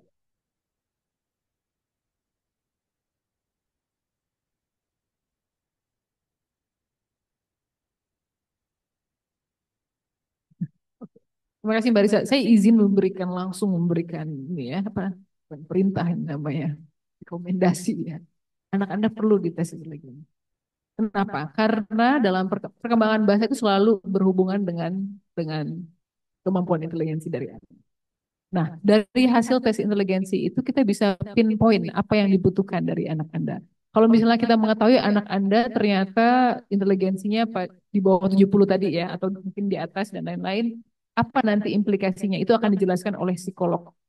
Nah, hasil dari tes inteligensi ini juga akan menjadikan pengukuran bagi kita apakah progres dari perkembangan bahasa selama sudah diberikan terapi ini memang sudah sesuai atau anak Anda sudah lebih harusnya bisa lebih atau anak Anda bagus progresnya. Dan nanti pada saat anak masuk ke SD itu juga akan bisa memberikan bantuan bagi para gurunya, terutama guru inklusi ya.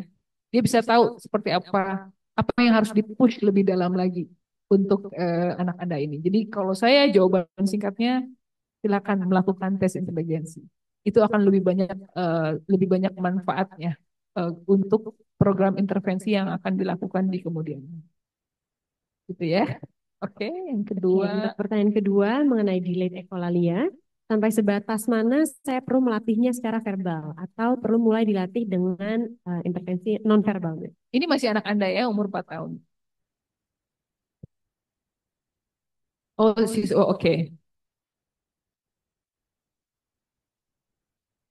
Oke. Saya rasa yang untuk anak Anda lakukan terus intervensi untuk meningkatkan kemampuan verbal. Tapi kalau Anda berpikir menggunakan PECS akan membantu, saya nggak tahu apakah di sini ada AAC ya, Alternative Communication Devices. Tapi kalau PECS membantu, boleh dilakukan. Cuman saya titip pesan, jangan terlalu banyak intervensinya, agar anak Anda bahagia. Jadi untuk intervensi verbal silakan. Karena anak-anak masih umur 4 tahun ya, kita masih punya banyak waktu untuk melihat perubahannya. Tapi saya sendiri kalau pribadi ya, kalau jadi orang tua akan saya cobakan sampai anak saya sampai umur 18 tahun. Karena saya nggak pernah tahu kapan ada titik balik di mana anak kita itu akan menunjukkan progres yang cukup besar.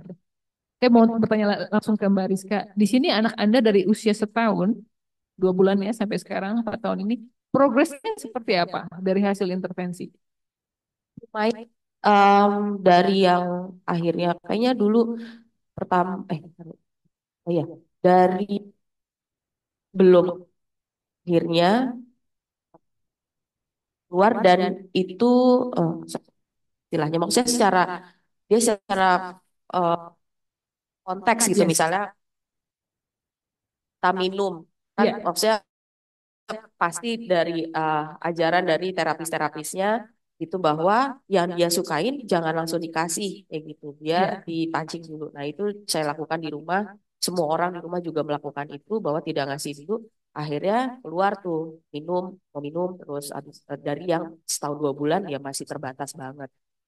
Mungkin kalau tadi ada bermain juga berhubungan dengan bahasa, yang dari dulu pertama kali assessment 1 tahun 2 bulan, bahkan functional play-nya belum, akhirnya yang sekarang sudah apa namanya, sudah bahkan mungkin yang role play-nya apa namanya istilahnya kan, yang make believe play-nya juga udah pretend play-nya juga sudah keluar, itu perkembangannya sudah ada lah. Kemudian labelingnya beberapa dan sesuai konteks juga ada, terutama di hal-hal yang dia sukai. Boneka-boneka binatang dia bisa sebut, warna-warna dia bisa sebut. Ada sih, untuk progres ada. Oke, Mbak Rizka, tampaknya harus dilanjutkan karena tampaknya menunjukkan progres yang makin ke atas ya. Jadi saya rasa lakukan saja terus sampai dia ke middle childhood ya, di usia 8 tahun 9 tahun nanti. Kan juga Mbak Rizka mendapatkan laporan setiap 3 bulan. Jadi saya rasa bisa melihat seperti apa ya.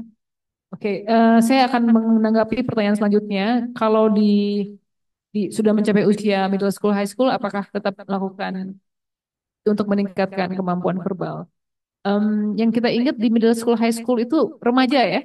Nah, remaja itu kebutuhannya kan spesifik ya. Ada yang pubertas, terus dia mungkin ada keinginan untuk, mereka ini kan sama kayak kita ya. Mereka juga melewati pubertas, mereka ingin berteman, mereka pengen independen. Nah, semua hal tersebut membutuhkan kemampuan berkomunikasi.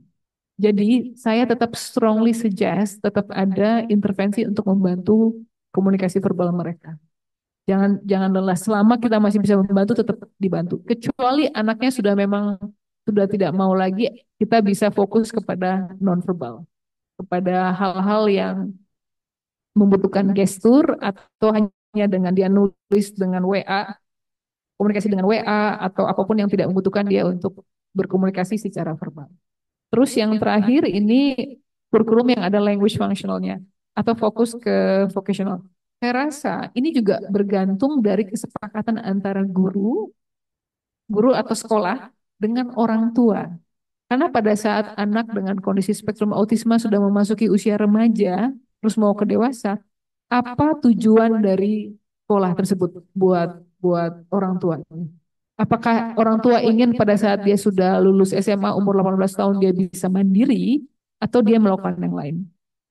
Kalau misalnya ada vokasi yang bisa diajarkan dan anak itu mampu, saya rasa itu bagian yang tidak terelakkan dari lifespan ya, dari perjalanan hidup seseorang. Kita kan nanti umur 18 tahun akan mandiri. Jadi kita lakukan sesuai dengan lifespan dari anak tersebut.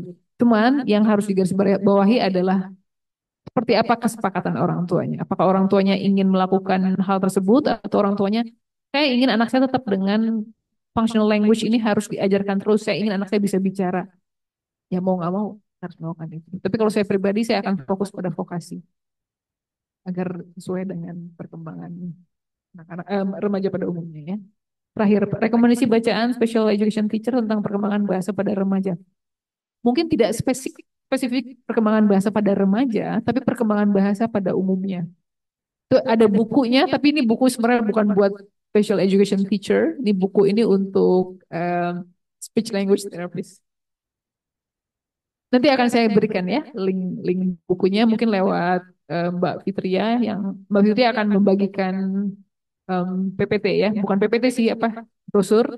Nanti disematkan saja ada rekomendasi buku. Mbak Rizka bukunya buku teks ya, textbook. Oh, apa ya? Buku teks. Bukan buku populer maksudnya. Oke. Oke, semoga membantu. Terima kasih banyak. Oke, terima kasih banyak Mbak Indri, Ibu Rizka juga. Kalau begitu pertanyaan tadi adalah pertanyaan terakhir dari seminar pada hari ini. Terima kasih banyak Mbak Indri atas jawaban-jawabannya yang sangat lengkap, komprehensif, gitu. Tentunya pasti sangat membantu teman-teman semua di sini. Kalau gitu langsung sebelum saya tutup, mungkin kita langsung masuk ke sesi foto bersama. Oh, oh ya, kita akan play video dulu.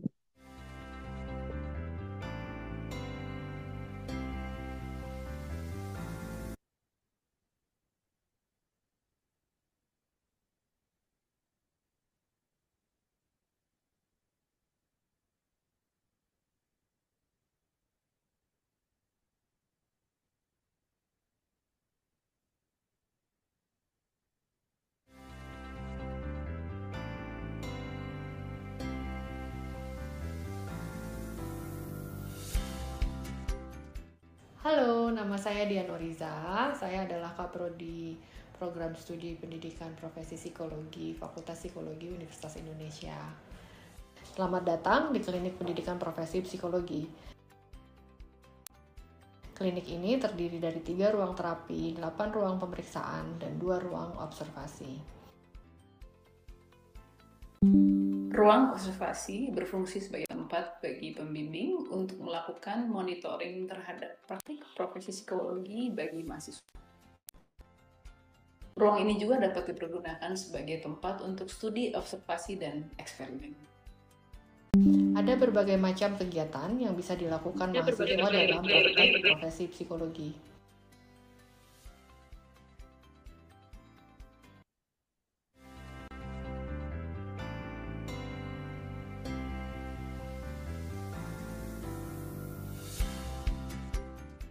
Halo, nama saya Dian Oriza. Saya adalah Kaprodi Program Studi Pendidikan Profesi Psikologi Fakultas Psikologi Universitas Indonesia. Selamat datang di Klinik Pendidikan Profesi Psikologi. Klinik ini terdiri dari 3 ruang terapi, 8 ruang pemeriksaan, dan 2 ruang observasi. Ruang observasi berfungsi sebagai tempat bagi pembimbing untuk melakukan monitoring terhadap praktik profesi psikologi bagi mahasiswa. Ruang ini juga dapat dipergunakan sebagai tempat untuk studi observasi dan eksperimen. Ada berbagai macam kegiatan yang bisa dilakukan mahasiswa dalam praktek profesi psikologi.